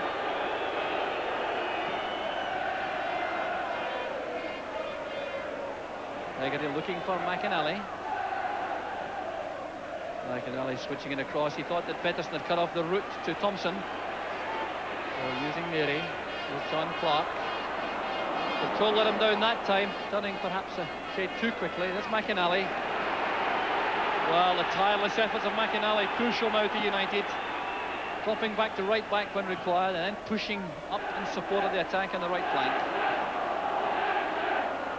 Redford hasn't been involved in the play quite as much as I'm sure United wanted, but that was a very good challenge. Here's Sturrock again. Cross goes behind John Clark. Ferguson challenging with Holmgren. Fredriksson's hurried clearance high in the air. Hegarty winning it comfortably. Holmgren. Pettersson's not offside, but he had to come back with the United defenders to stay onside. Kirkwood nodding it forward. Hussein inviting Wernersson to come for the ball. A bit of indecision there. Gallagher is being accosted there by Glenn Hewson for the challenge on the goalkeeper. Hussein very angry indeed. He thinks that Gallagher's foot was up, making the challenge on the keeper. The referee disagrees. There was a moment's hesitation there between Hussein and Wernersson. Perhaps that's why Hussein was so angry. Hussein winning the high ball. Roland Nilsson drops back. Neary in a hurry to take the throw. Here's Redford. Sturrock's dummy, but Carlson reacted quickly. Signs of hope, Ian. Very much so. As I said, I think that now the Gothenburg defenders are looking a little shaky. The organisation seems to have gone a little bit. The goalkeeper dropped one before, you know, and he'd looked safe up until that point. So, you know, there are signs that as long as United can keep the pressure up, maybe they could get another one. Good lead by Gallagher. Redford's in space. Clark waits in the middle with Ferguson. Too long for Clark and for Ferguson. Here's Tim McInally. Thought about a first-time shot. Changed his mind, and I think he'll be happy enough to have the corner kick from that move. So the United fans again coming to life as Neri goes forward to join Hegarty and Clark in the box. Clark was up with Hussein. And Hegarty was in the way of David Neri. Clark incurring the wrath of the Swedish players with a challenge on the keeper. Ian Ferguson also is in the thick of some trouble here, but the game certainly has changed complexion totally in the second half as United go flat out to make this a successful final. Wernerson, I'm sure, wants some treatment. There's the incident now. Hegarty appeared to be in the way of Neri. One of them may have done better on his own there.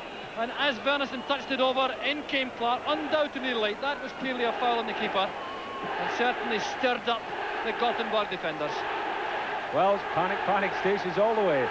It's good stuff now. I mean, at last the game has livened up, and we're getting really what we came to see, and that was Dundee United battling away to try and retrieve this situation.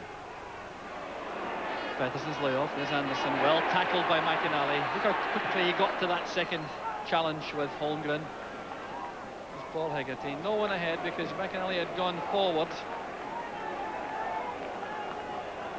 Well, Paul Hegarty certainly has made a very good impact on the United performance since he came on at half-time. There's Larsson's header. Malpass sends it back.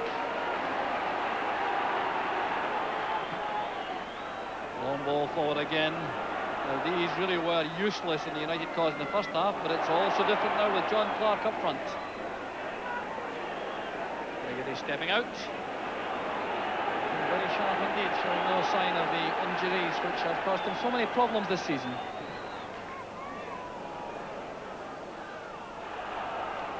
Sturrock dragging the ball inside. Ferguson opening it out toward John Clark. Well, a disappointing finish to that move. John Clark trying to lob it across with his left foot, which is certainly not normally his favoured one, although he did get an equalising goal with the left foot. 61 matches. John Clark is 22 years old. It's a good ball forward, but Neri has the legs of Nielsen on that occasion. McInally with lots of space on the right. So United now operating with a four-man attack. Ferguson, Gallagher, Clark and Sturrock. Playing effectively two at the back and four in midfield. Carlson. And that, of course, has its dangers for United. Nielsen and Pettersson can find some space on the break. Here's Todd Holmgren. Anderson up with Pettersson. It's Pettersson who has possession. Nielsen on the far side. Gothenburg getting some players forward now.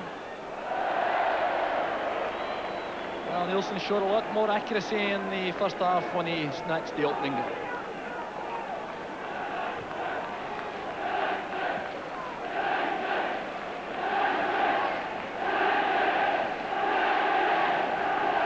The chant goes up around Tannadice United as the call of the fans on the terraces.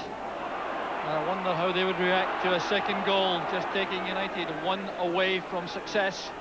Remember, they need to score another two if they are to win the UEFA Cup. One more is not enough. They will lose on the away goals rule if they win tonight by 2-1. Paul Hegarty battling hard in defence. Back it comes to Claude Holmgren. Pettersson. Anderson. Roland Nielsen. Anderson flighting it across. There's Tommy Holmgren. Thompson kept it in play to make sure he could get an early attack started for United.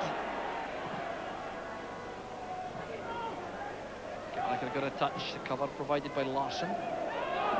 Hegarty was clearly fouled by Nielsen. So 20 minutes of the match left for play. Can Dundee United find the net twice? That's the task. Mary looking for Clark. That's towards Gallagher. And it couldn't be closer. No luck at all for Kevin Gallagher. And what a fine move it was from the free kick. And John Clark again making a very important contribution. Look at the leap and the header. Gallagher quickly in behind Hussein. He got to the ball before the keeper, but couldn't keep it low enough.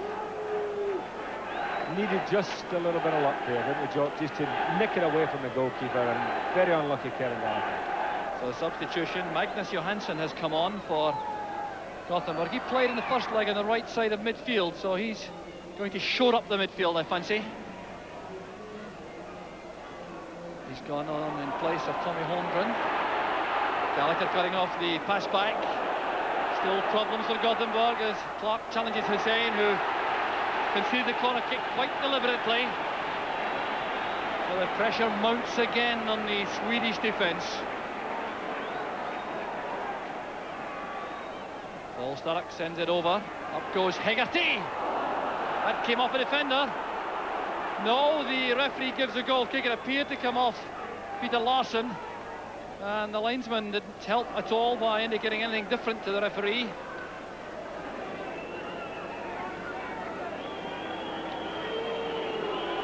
So Thomas Wernerson now becoming an important player for Gothenburg as the time he can take over these kickouts. Pushed by Pettersson, but referee allows the advantage because Hegarty has possession. It's John Clark again. Larsson's clearance.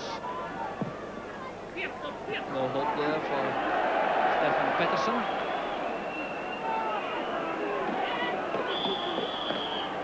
A substitution now being made by Dundee United. Jim McLean's walkie-talkie has conveyed the message to the dugout. And Ian Redford, who's had a quiet night by his standards for United, goes off. And on comes Eamon Bannon, who has so frequently in the past been a hero in Europe for United. There's his playing record. 9 Scotland caps. Very experienced player.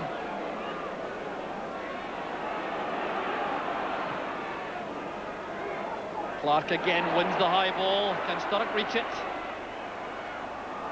Well, he kept it from going for a throw, but couldn't control it well enough to prevent the goal kick. It's amazing that Clark has managed to get almost every ball, Jock, hasn't he, in the second half. And Hussein, who'd played the first half, you know, nice and calm and no problems, all of a sudden he's under challenge every time, and Clark's winning all the touches. Good play by Neri and by Bannon. Bannon having to pick up the pace of the match very quickly indeed. Time running out for United. Sturrock trying to make progress on the left. It goes past Todd Holmgren. That's great play from Sturrock, but the cross was too near Wernerson. And again, the time will be taken by the keeper. McInally appeared to be fouled by Johansson. It's a United throw, despite the hopes of Pettersson.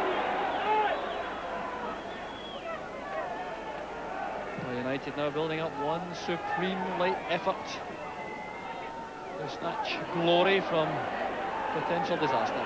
Here's Malpass. Good forcing run. Well, he was looking for Sturrock, but Roland Nilsson was there. That's why he's in the side tonight, to use his defensive qualities on the right side of midfield for Gothenburg.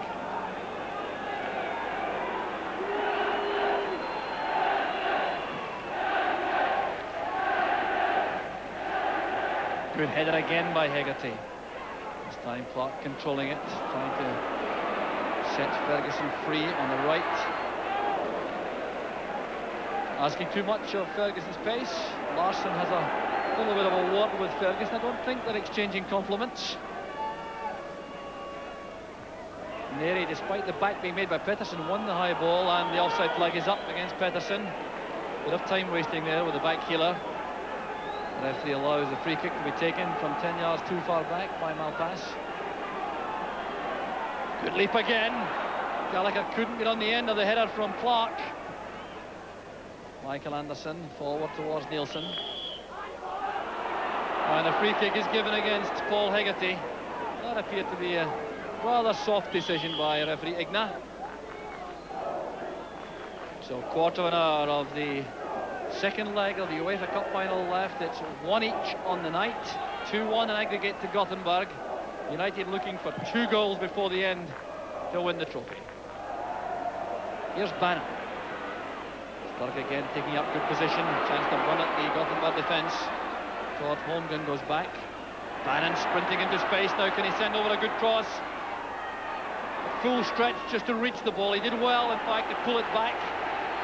And the throw gives United a chance to keep the pressure on. Stark with a turn. Still has Bannon available. That's towards John Clark. Larsson wins it. Played forward by Todd Holmgren. Here's Pettersson with Neri. Todd Holmgren again. Nielsen is well offside.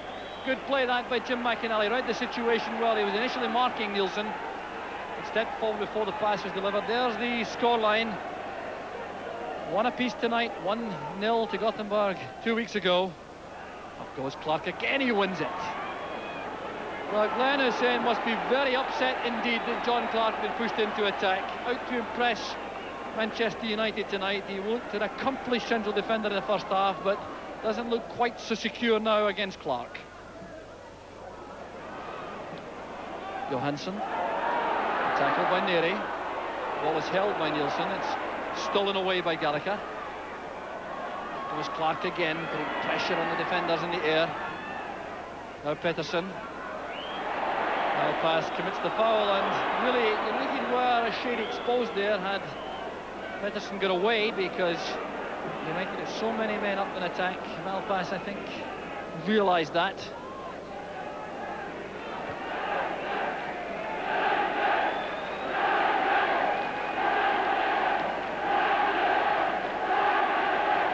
Hussein's free kick.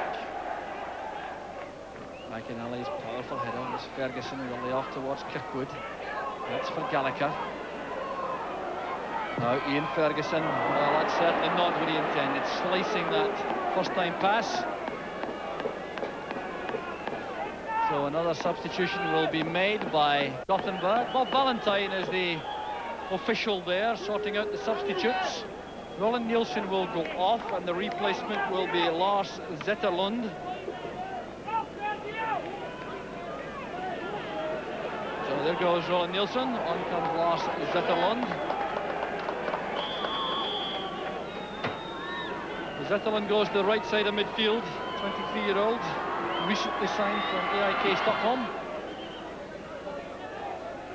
Good header again by Hegarty. Larsson putting in Gallagher. Was offside against Pettersson, not against Nielsen, who's the player going forward. Well, that's blatant time wasting, which I think will incur the wrath of referee Igna. Looking at Nielsen, pointing to his watch, indicating he'll be adding on time for that. Well, let's hope it's time which United can use profitably. Hussein again appeared to use a hand. Well, now, the corner kick's been given, but Hussein has a habit when he's under pressure in the air of lifting an arm. Sturrock's corner kick. There he's in the box. They appear to be pushed. That's a penalty kick. Surely the referee waits play on.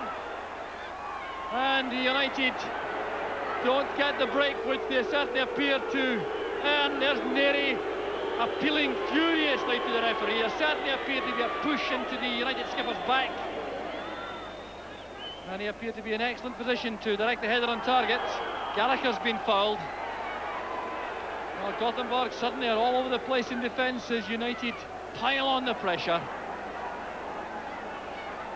Well, never easy to get a penalty kick in a European final. Challenge was by Clark. Here's Gallagher. Failed to pull it first time. Here's Pettersson. That's Johansson sprinting forward, trying to catch United on the break. Malpass is with him.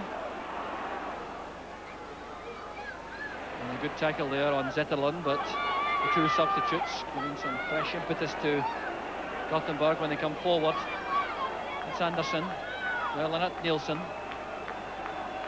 The Swedes, of course, very happy to retain possession now. Hegarty and McInally win it, and this is Ian Ferguson. Well, he thought McInally was continuing the forward run. That's given Larsson lots of time. Bannon back helping in defence. Hegarty's header. So So United pouring forward once again. Well judged by Carlson. This is Eamon Bannon. Johansson, Anderson, good player Michael Anderson coming out of that tight situation. Pettersson linking again with Johansson. Inside again to Anderson, becoming very influential whenever Gothenburg have possession. He was fouled by Kirkwood. Free kick to Gothenburg.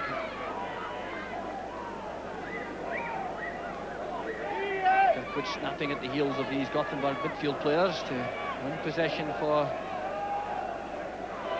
United. So Larsson has taken plenty of time over the free kick, naturally enough.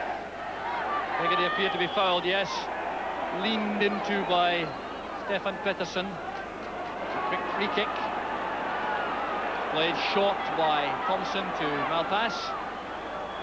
Time fast running out for United, 9 minutes left. Kirkwood to Neri.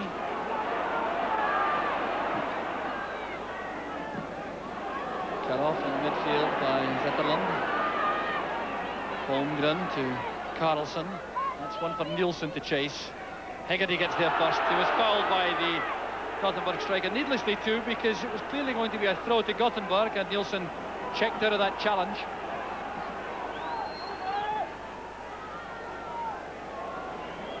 Enormous kick out from Thompson. It breaks for Sturrock. He snatched at the cross. Not the quality of ball required in that promising opening. Paul Sturrock obviously showing some signs of fatigue now, and David Neri trying to inspire his team on. There was the ball played in, which resulted, for my money, in a foul on David Neri. That's why I think it should have been a penalty to United. Hussein's header is Kirkwood to Ferguson. Well tackled by Anderson. Kevin Gallagher trying to set up a cross for Ferguson. That was a careless pass, allowing Fredriksson to step in. Billy Kirkwood now with the throw. Plenty of movement inside from United. Hegarty chesting it back towards Sturrock. No power in the shot. Fredriksson's clearance. Once again, Neri appeared to be fouled as the ball was in the air. Nielsen bumped him while the ball was coming towards the two players. And it's Gothenburg in the break. This is Magnus Johansson. Johansson coming inside. A good tackle by McInally, and the pass from Kirkwood releases Gallagher. Thord Holmgren coming back to challenge. That's good play by Holmgren. Good defending. Played forward by Johansson again to Pettersson. Lennart Nilsson looking for support, gets it inside from Zetterlund. Here's a chance for Gothenburg for the second. Here to take his eye off the ball as it came inside. Under pressure, of course, from the United defenders. Carlson's header finding Pettersson in midfield, and have United now run out of steam. They made a huge effort in the middle part of the second half, but now allowing Gothenburg lots of possession. Lennart Nilsson trying to take on Malpass. Neri steps in.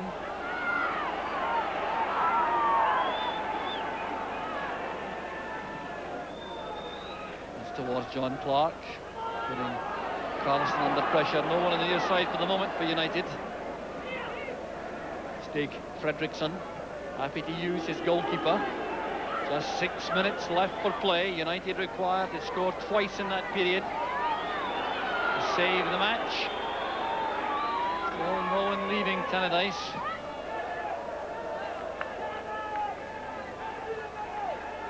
Well, back it goes to Billy Thompson once again. United push forward. Thompson getting lots of wind-assisted distance. Came off Clark. Ferguson trying to control it.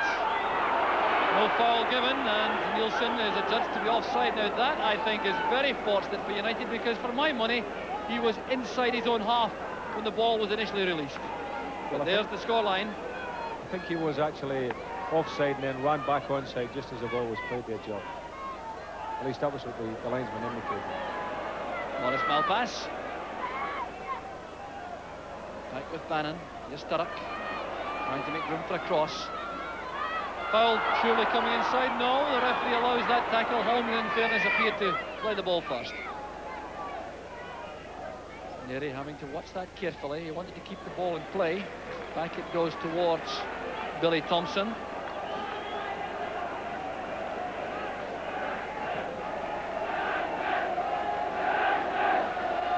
A head flick on from Hegarty. Fredriksson wants to let run for a goal kick. He's forced to play it.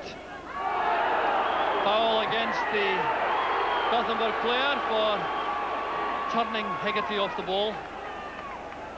So less than 5 minutes left in the second half. So the free kick will be taken by Jim McInally. The referee Igna insisting on the correct position being taken by McInally. Now this is a very important free kick. Pumped in by McInally. Good header. Clark got to the ball all right, but he couldn't direct it beyond Wernerson. So time very much the enemy for Dundee United. 4 minutes left. One apiece on the night. 2-1 down in aggregate. They need 2 more goals to win the cup. So back it comes to Peterson, and now with Fredriksson. Here's Nielsen, a tremendous player tonight for Gothenburg. Here's Lennart Nielsen trying to make room to send it across. Malpass was there. Neri turns it back to Billy Thompson.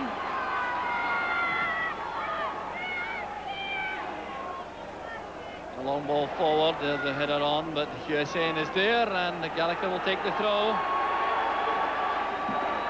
Jim McLean still in the director's box. He hasn't been tempted to the bench.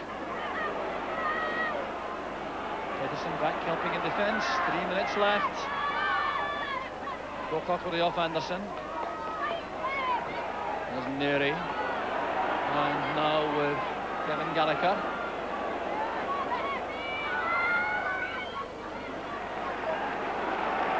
So the throw quickly taken again on the far side. Here's Eamon Bannon. This needs a good cross. Hegarty arriving late in the box. Headed back in by McInally. There's Malpass trying the volley. Well worth the effort from Maurice Malpass. Didn't get any real power into the shot. It forced Wernerson to scramble across his line. Well, it's been a valiant effort in the second half from Dundee United, Ian. Well, you've got to give them credit for the second half performance, because they came out to battle and tried to retrieve the situation. And haven't played badly at all. The final ball wasn't really what was required. And I thought they maybe got the worst of the decisions, the referee. I thought possibly Billy Thompson decided to attack. Billy Thompson adopting a new role. To good effect is Ferguson. Well, he's such a clean striker of the ball normally, Ian Ferguson. You have to put your life in anyone from that situation at the edge of the box for a direct target shot. You would expect Ferguson to be on target.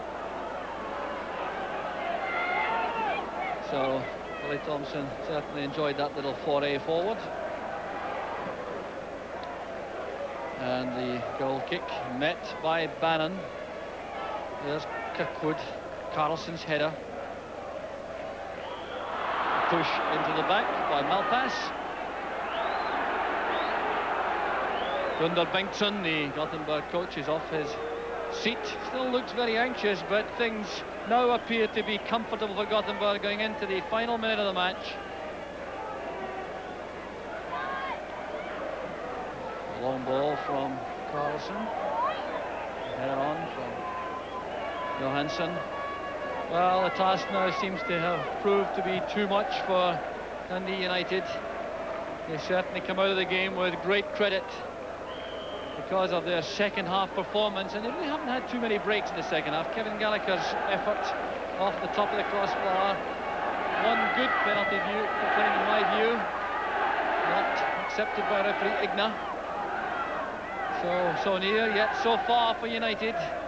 Gothenburg trying to finish the final as real champions. Coming forward, Johansson tackled by Hegarty. Zetterlund with Johansson, the two subs together.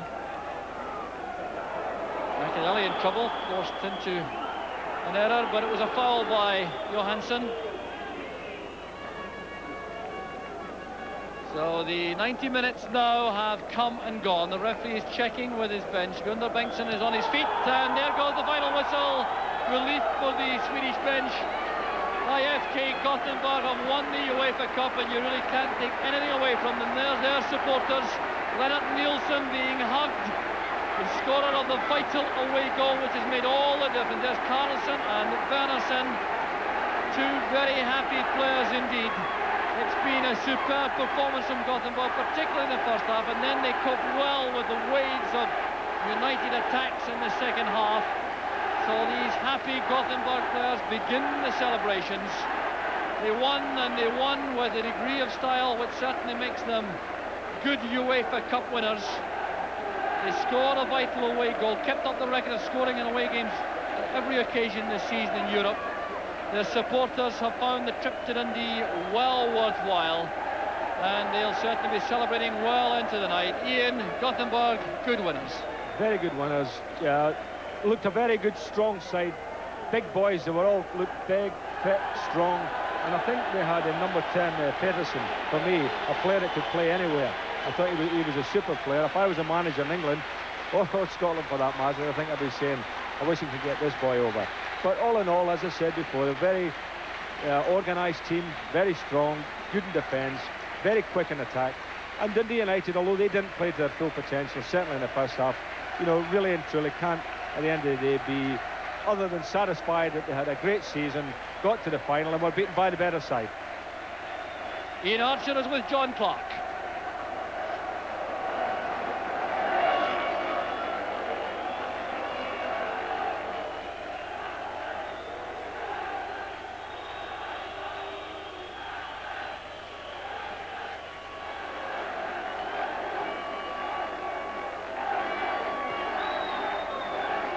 So John Clark, the interviewee, we'll hear what he had to say later on perhaps, but he certainly made a big difference in the second half.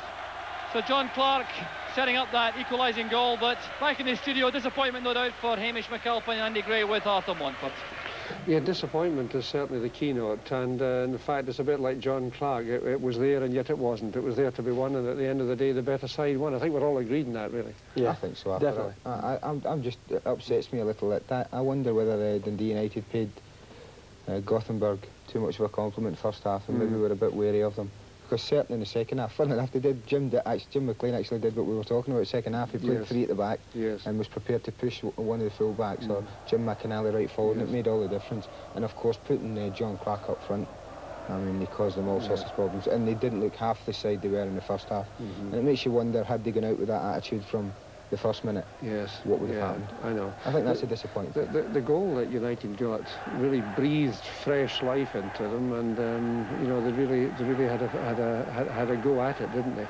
But I don't know, Hamish. It's been a long, hard season for United. I guess they would be a bit disappointed at the end. They're very, very disappointed. They've played, what is it, 70 games now or something, and it's long. And after the Gothenburg score, you could see, I honestly felt that a lot of the players just went, well, that's it, you know, we're going to really struggle.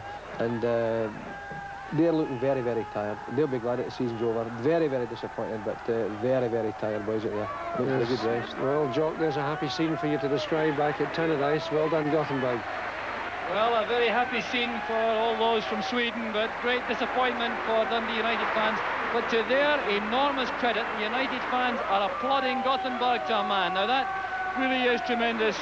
They're acknowledging the Gothenburg performance as Glenn Hussein accepts the UEFA Cup from Gunther Snyder, the UEFA Cup Vice President.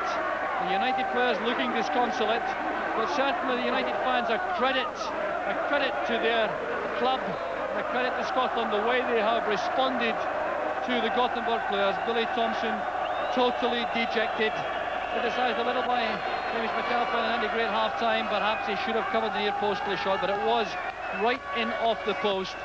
And there are the Gothenburg players going to their clutch of fans. So the blue and white favours being displayed to the full. The flags are waving, and the United flags also waving as the United players go to collect their losers' medals. So there's Paul Sturrock Billy Thompson going through, the United fans appreciating supreme efforts from Dundee United this season. They made such a contribution to the season, both in Europe and at home, and in the end they finish up, sadly, with no winners' medals to show for all their efforts over 70 long matches.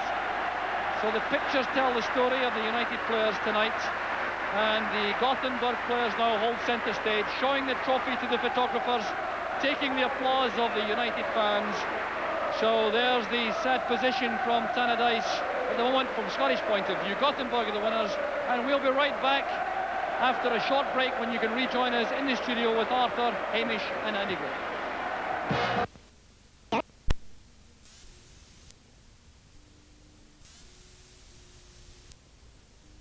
And I think they certainly got that in the second half. And at the end of the game, Gothenburg obviously absolutely delighted.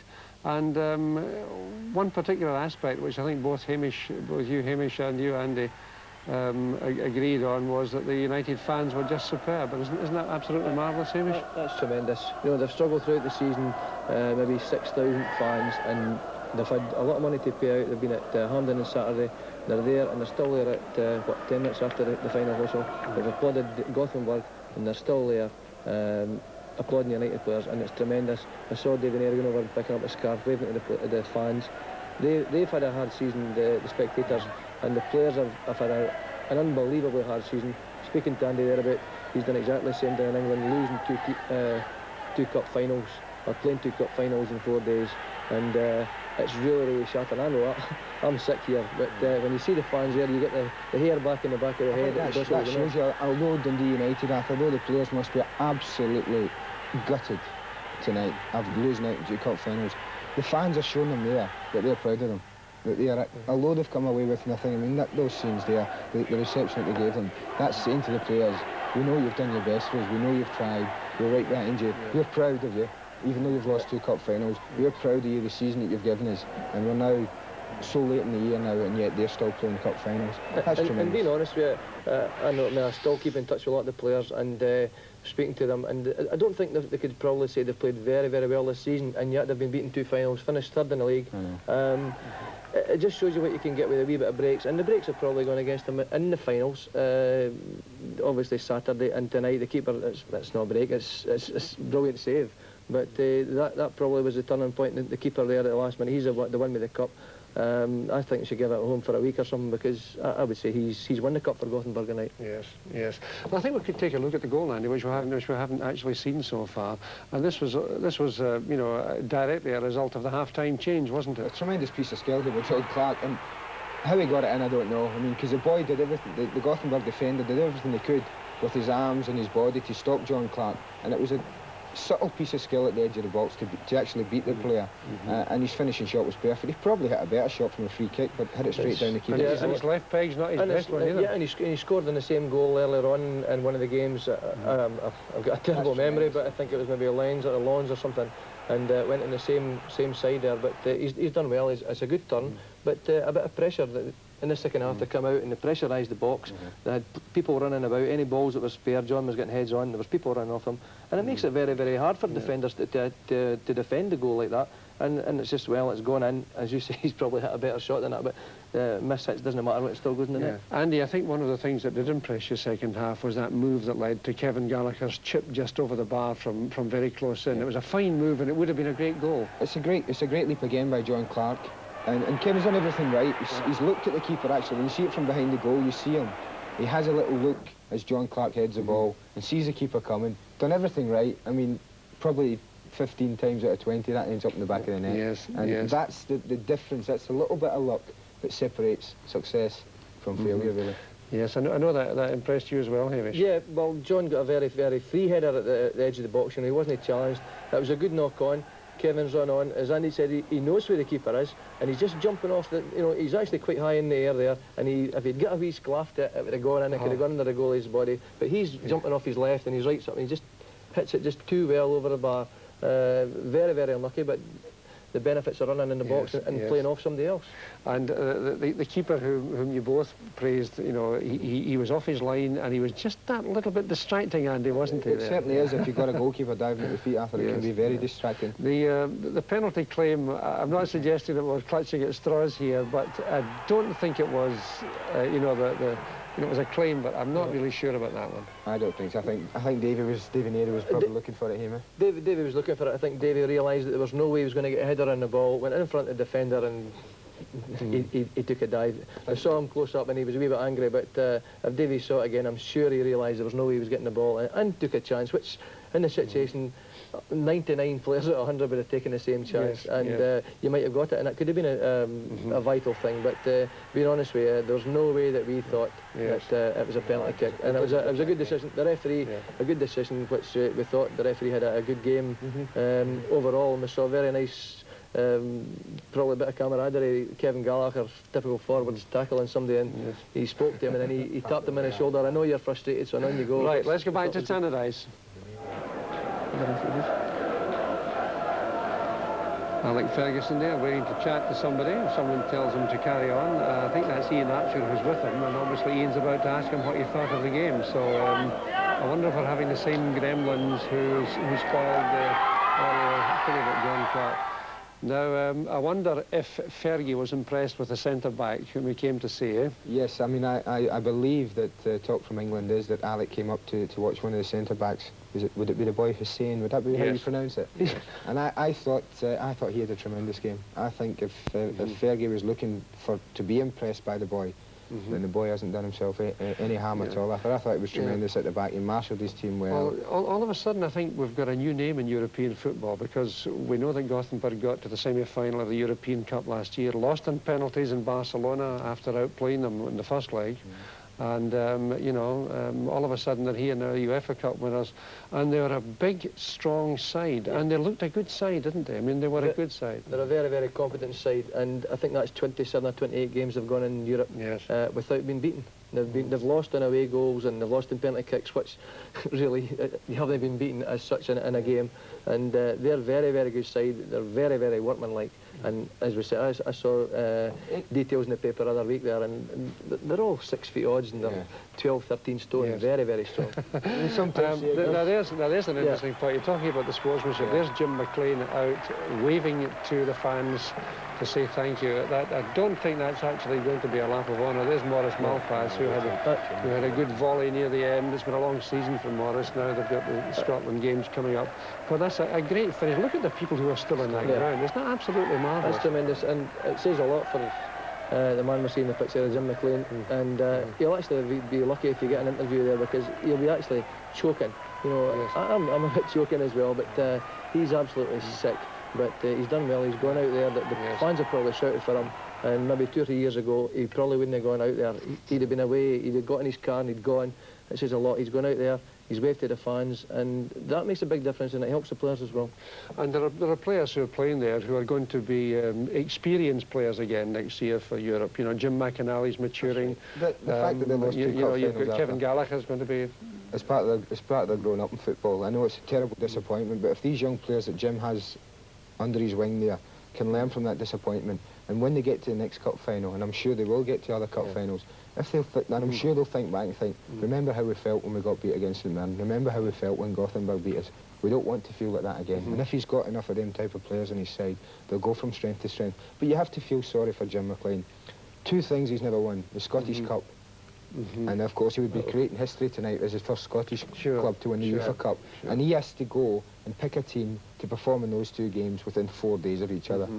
I mean, after playing 68 games previously, it's asking an awful lot, and that's a harsh world of football. When you strive for success, long season. That's right. They've got the players that they've got places that there's not many players have been in a European Cup final.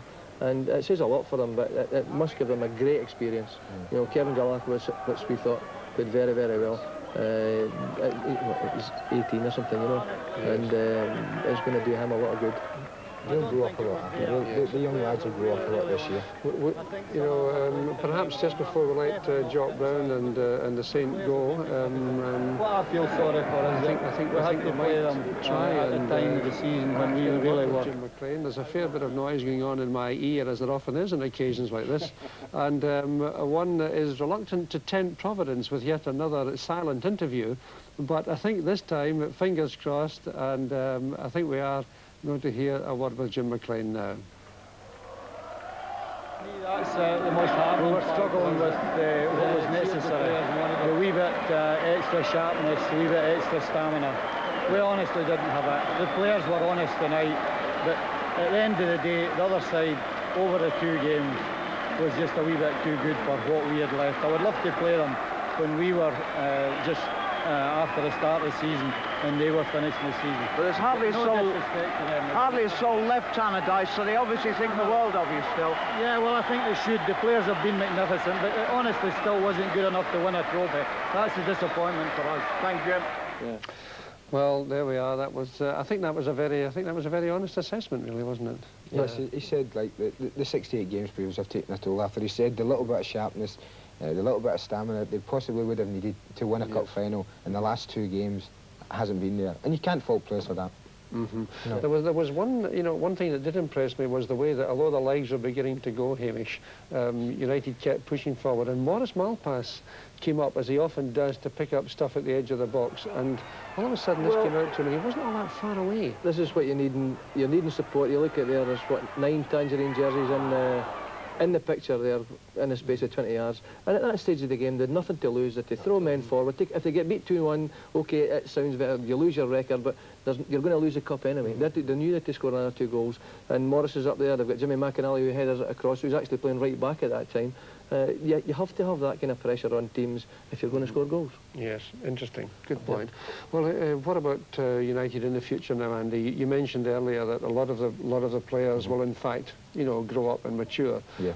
It's been a fine performance by them, really, looking back on the season, hasn't it, as a whole? Yeah, I mean, I can relate to them actually tonight. That's you why mentioned I feel 85. So now tell us about that. When I was at Everton in 85, Arthur, we played it in the reverse role. We had to play the European final on a Wednesday night and the FA Cup final on the Saturday. And we actually won the European final on the Wednesday, but when it came to the Saturday, and I can remember Graham Sharp turning to me after 20 minutes of an FA Cup final and saying, "Andy, I'm absolutely shattered." And Graham will tell you, if you speak to him, he never kicked a ball that cup final. And 9 of our players probably that day were absolutely shattered after. And we lost the FA Cup final. And I agree with Jim there when he says, like, I'd like to have seen United play them when they were half fresh and maybe the Swedes had come into the end of their season. I think the roles might have been reversed. But there's a rosy future at United. Jim has done it again. He's brought another batch of tremendous youngsters through again, who, we've said again, I think they'll go on to more cup finals. We talked on Saturday about St Mirren. Maybe that would be their only Scottish Cup final. I don't see the same thing happening with United. I see them improving. I can see them getting to another Scottish Cup final, possibly another European final. Let's hope so. But definitely a bright, rosy future at Tannadice. John Clark has emerged as a player of, considerable skill and a fair bit of promise. I mean, he has a magnificent physique, a tremendous right foot, and as we saw here, and it's worth taking a look at again, this is the picture we'll see in tomorrow's papers. That's right, he's turned onto his bad foot because the defenders made him go that way. The roles are reversed. He's the defender involved in the goal at the other end. He's turned the defender onto his bad foot, mate, and he's hit it well. But he likes to score goals. He'll take a chance and hitting them, as we saw with the free kick past the wall, which was a very, very good free kick. But it's a good turn. And as Andy said, the defender's done well. He's actually fallen across on making sure he's not going to get much on the ball, and he just does enough, possibly might slightly off the side of his foot, and it's gone in off the post. Andy, I'd like you maybe just before we go off the air, and we're coming towards the end of our broadcast now, perhaps to take one more look, if it's coming up, at the goal which effectively killed United's challenge. It was a vicious break, wasn't it? And I know that we've had a few folk looking in, phoning in to say it went through the side net, but that nearly burst the back of the net, didn't it, really? I mean, I perhaps, maybe, I don't know. I mean, Hamish will probably slaughter me because I've seen him let in so many at the near post in the time. But I always believe that a goalkeeper should very rarely be beaten in the near post. Perhaps I'm being too critical, but I think in cup finals you have to be after. Yes. Perhaps John Clark's not done the right thing, as we said, by not sending him wide. But I still think that Billy Thompson should have done better. I think he got a touch to it, therefore, to me, he should have got a whole hand to it and knocked it wide. And we can tell the viewers that the ball did go in. The ball definitely didn't go through the side. I wish they'd had the net in front of the goal. It'd been all right, you know, they'd given us a wee chance there. Yes, but, right. Oh, well. Now, we're coming towards the end of our broadcast. It's really almost the end of the season. We've got a couple of things to tell our viewers about. We've got to remind you that next week, of course, it's the European Cup final, and that's exclusively on ITV at 11:05 next Wednesday night. And then, of course, we've got the Scottish Junior Cup final a week on Sunday live from Rugby Park. Come on up. Looking forward to that very much when Ali McCoist will be our and summariser. Just a quick word with the pair of you. What's going to happen to you now? Because I know, Andy, that you're going off, I think, somewhere exotic this week. Yes, we fly out to Jamaica on Sunday, Arthur. To play 2 games out there, one in Kingston, one in Montego Bay. Hopefully there'll be a little bit of a holiday involved as well. I'm not too sure about that. With the new boss arriving, one is going to have to be very careful and watch one step. But hopefully it's the start of a rebuilding programme down at Aston Villa. We wish you well, Andy. It was a pleasure to see you on Saturday and again tonight. Pleasure. Hamish, there's just 15 seconds to invite you to have a nice close season, really. I'm going to Broughty Ferry. I asked him if he could carry his bags to Montego, but he wouldn't let me go. But right, okay, a pleasure to see you both again. Sorry it was such a disappointing night, but it was a fine game, and at the end of the day, there's no argument about who deserved to win the UEFA Cup. Just to remind you that television coverage tonight was by our colleagues at Grampian Television, and our apologies again for the interviews that didn't happen. As you can appreciate, those of us here in Glasgow had absolutely nothing to do with that. From all of us here, it's goodbye and good night, with one more look at the story which will make tomorrow morning's papers. From all of us here in the Scott Sports Studio, it's goodbye and good night.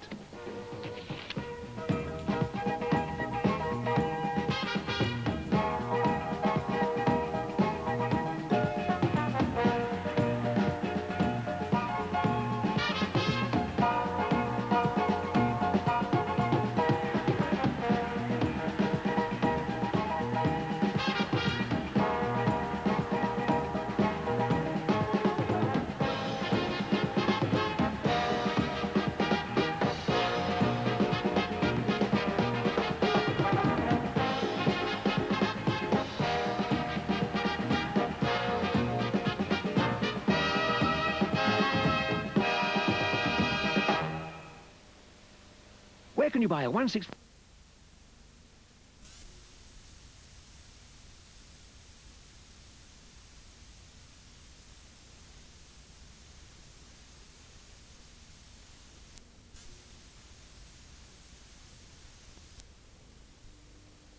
Bit of cover. He got out of Bonner. McStay. Shots from the dugout to hold that.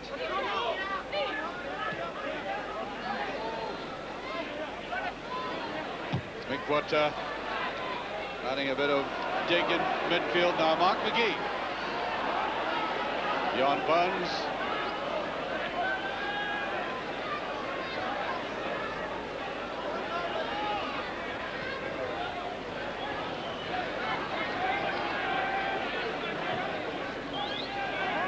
Burns, neat little flick on. There's no offside and a good save indeed. Oh, yeah, very courageous one at that. Roy Aiken again getting that touch. And loud shouts for a penalty kick, but not on. McDowell. Little tangle of legs.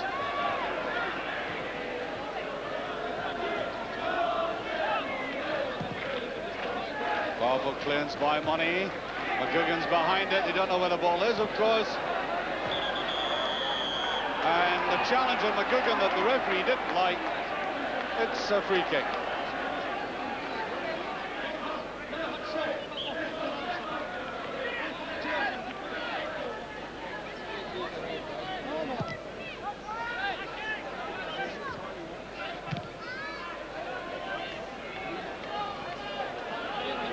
Ferguson. McGee turned on it. Nice turning by McGee. And it just fell by McInally. Good move by Celtic in the last 30 seconds. Mark McGee making an impact on the game for the first time. He's always done that so well, wrong-footing people, and McInally falling off balance. As the final whistle goes, the final score 3-1. And there is Frank McGarvey, the man who really transformed St Mirren in the second half. McGarvey, whose play ought to inspire his side in the cup final. They'll certainly hope it does. Well, Celtic in no danger of slipping up in that game, and indeed they played much better football today in the first half in particular than they did last week against Dundee United. But I just wonder if the feeling that the title is getting